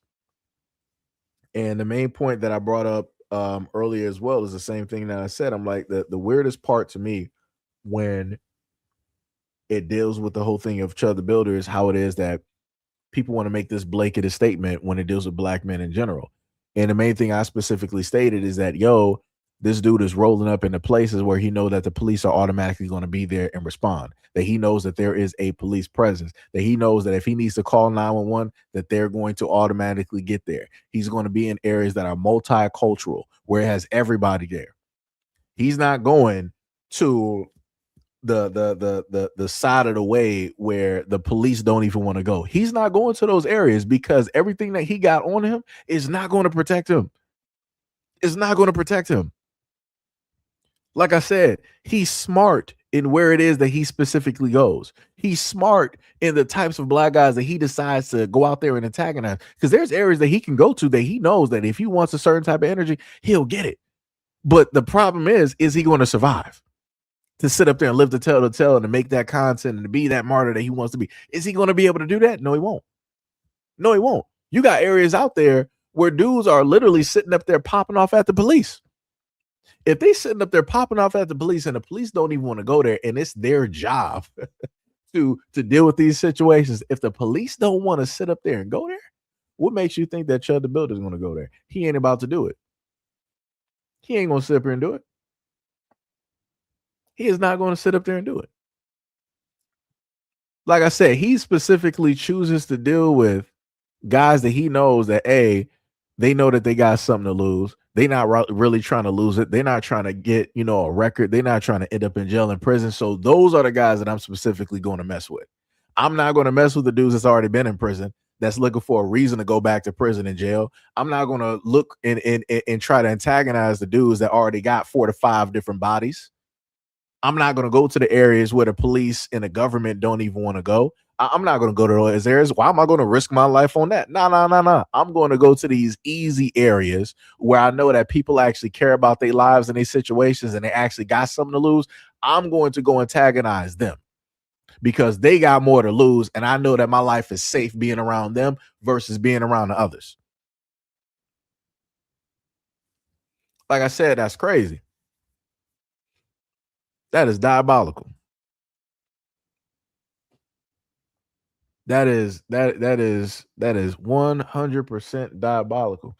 And again, like I said before, the main point that I brought up in that video was the fact that you got far too many women that are right on the left hand of those types of dudes.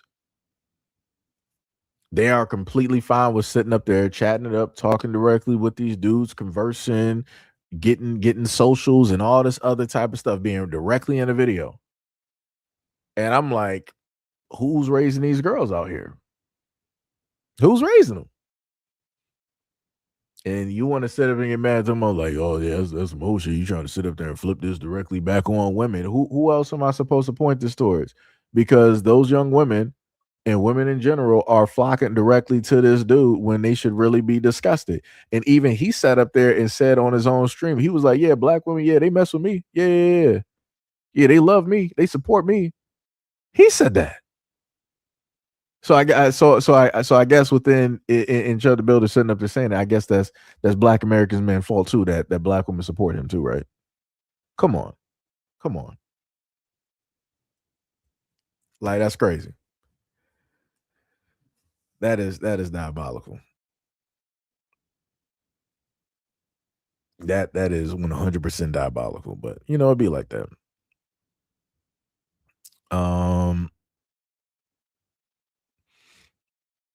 We're having a whole conversation about Jordans? What happened? That guy from Texas said, "What grown man is still wearing Jordans?"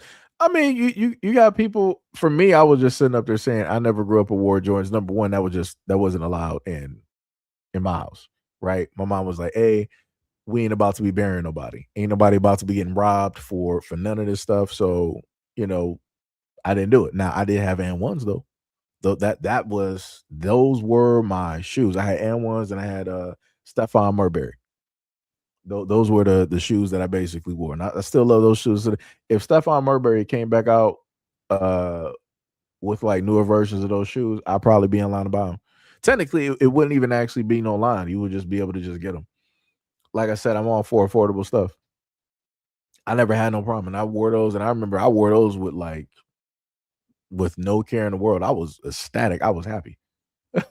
Like I said, and I liked it due to the fact that there was a difference. Like if I walk through the hallway, and I could style them any way that I wanted to sit up there and do it, while everybody else is mostly fixated is like, yo, I gotta sit up there and like have these J's, matching with like this shirt and this headband and this, that, and the third. I didn't have to worry about like none of that. I could just style myself the way I wanted to. And I was good. Like I can't tell you how many times I'm like, yo, I would get irritated when I saw like 20 to 40 to 50 people walking around with like the same shoes. I'm like, dog, ain't that dull? I'm like, ain't that a bit boring? I'm like, everybody walking with the same. I'm like, come on. I'm like, you can't tell me you got an individual style when everybody walking around with the exact same shoes or trying to style it the exact same. I'm like, dog, this is looking boring right now. I'm like, everybody out here looking like a follower. I'm like, dog, do something different. Do something different. So like I said, I was happy. All of my stuff was completely different. I was good. I was all good. Tibby said I was thinking about getting some Jordans. But Tibby, this is different though, because you're a girl. You don't, and I'm talking about from the standpoint of like, anything happening or whatnot. If you wanted to go out there and get Jordans, it's completely cool. Like, ain't nobody trying to sit up there and like really, other than the rare extents that I've covered before, 9 times out of 10, nobody's trying to bother a woman for her shoes. So if a woman wanted to wear like a Nike tech suit, or she wanted to wear some J's or different, 9 times out of 10 ain't nothing happening to you, because everybody like, yo, I'm not about to sit up there and go after some woman who's wearing this. Like, what, like, how would that make me look? Now, if it's a dude wearing a Nike tech, if it's a dude wearing like some J's and some jewelry and stuff, yeah, people won't sit up there and go directly after that dude. So like I said, pretty much you safe. You good. If you want to sit up there and wear J's, you are okay. Ain't nothing about to sit up there and happen to you. You know, it's all good. It's all good. Somebody said what? Port Royal, you said, yeah, I don't care.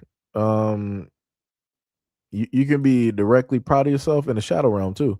That's how proud that you could, sit up there and be. It's crazy. Like I said, when a conversation is not even about people, this is when people want to pull up to the scene and make it about themselves. Ain't nothing about you at all. You are to the shadow realm. That's exactly what we're doing.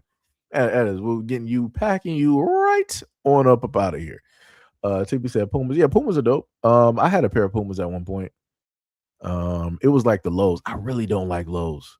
I don't like anything that comes below, the ankle. The ankle bone or whatnot. I really don't like that, because like I said, you need ankle support. You need something that's gonna, technically stabilize and lock some stuff directly in. Yeah. We ain't doing that. We ain't doing that at all. But like I said, if you give me something that's like some mids and whatnot, yeah, I'm good. I can sit up there, I can rock with that. That's why even when they dealt with like Air Force Ones, it had to be something higher. I couldn't deal with like the lows. I didn't really like how the lows looked. They weren't really my style. That really wasn't the thing. No matter what the color was. I mean, some of the colors look dope. Like the different, like, yo, oh, man, I'm gonna have to make another live stream dealing with that. Like even Air Force Ones, like the culture behind that and the different styles that Black Americans did with that. Like I said, nobody else was doing that on the planet. Nobody was doing that on the planet before us. Like I said, the way that we were styling and dressing up Air Force Ones, man, that, like I said, that's why I like certain shoes over others. Like for me, if I had to take a pair of shoes, I would rather take Air Force Ones over Jordans, because Air Force Ones are way more customizable than any pair of Jordans. Like the way that you can dress up Air Force Ones and you can style those up and you can design them how you want them to fit, it's crazy. It's unlimited. Realistically, it is unlimited. With Jordans, it's a finite in a sense type of thing. It's like, all right, you may be able to do what was the old videos I used to watch where people would swap out the soles of the shoes. It's like they would pull out back when foam posits were like this big thing. Now don't nobody care about foam posits. But back during the point in time where foam posits were big, you had all of these videos about swapping the soles of the foam posits to different ones and all this other type of stuff and yada yada yada. Like, it's crazy work. Like I said, the effect of Black Americans on a lot of things is insane. It is insane. I'm a little bit confused. You said you got skinny calves and ankles. I'm built for speed, so I'm not even sure what that's even supposed to sit up there and reference. Let me, because people like just highlighting stuff. So what is that supposed to mean though? I was built for speed. I ran track, so yeah. So I'm like, I'm trying to figure out like what is that supposed to mean? And 9 times out of 10, the thing I notice, like whenever if there's guys out there that really want to talk about another guy's body type, normally these are the main ones that have a lot of weight directly to them every single time, which again is crazy, because I would think that technically wouldn't you be in like the conversations, different conversations. You said I mean low sneakers would look bad on you. Technically no, they wouldn't. They actually wouldn't. For me, style wise, I just don't like them. I've had lows before. That's what I clearly stated. Pumas are naturally lows. Those are the ones that I had, right? They were just like my track shoes, lows. So it's just like I don't know what to sit up there and tell you. And the track shoes that I set up there and had, yeah, no, those look great. Those look beautiful. I specifically picked the nice red and black ones, that they had on there, and I think I might have had I might have had either the red or the black teeth, directly on there. Like I said, I love those. I wish I still had them here so I could sit up there and show them off. But yeah, no, because like I said, in track you got to wear lows anyway, and that's exactly what it was. Now maybe during that time they might have had a different type, but all of us were pretty much wearing lows. It came right below the ankle. So yeah, that's not how that worked out. It's not how that worked out. But you tried it though. It'd be crazy. It'd be crazy out here. But it'd be like that though. It'd be like that.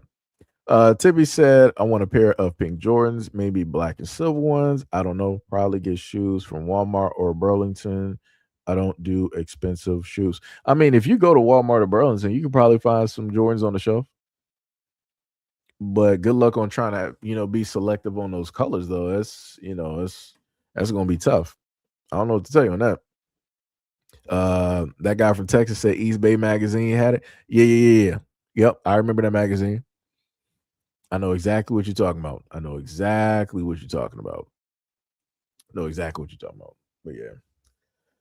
But yeah, guys, that is pretty much it. We've been going for almost about close to like 3 hours. It is now almost close to, well, actually, it's not even close to, it is 9 o'clock. So I'm going to let y'all have at it. I'm going to let this video basically sit for a minute because I did put up a video early in the morning. And then we got this live stream. So I'll let this sit here. People can happen to, look at it and whatnot or whatever. And a little bit later, probably during the morning hours, I'll probably put up a video directly for you guys, to watch. So you'll see it when you see it.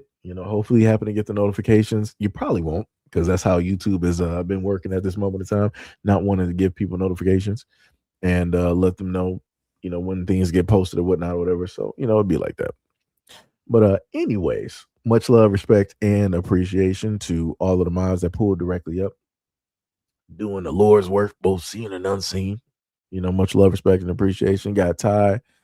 We got, I think, Hack pulled up. We got that guy from Texas directly up in here. We got Gail. We got Tippy. We got Pink. We got D Money. Technically would have Sham in here, but Sham has, she's getting her health directly together. So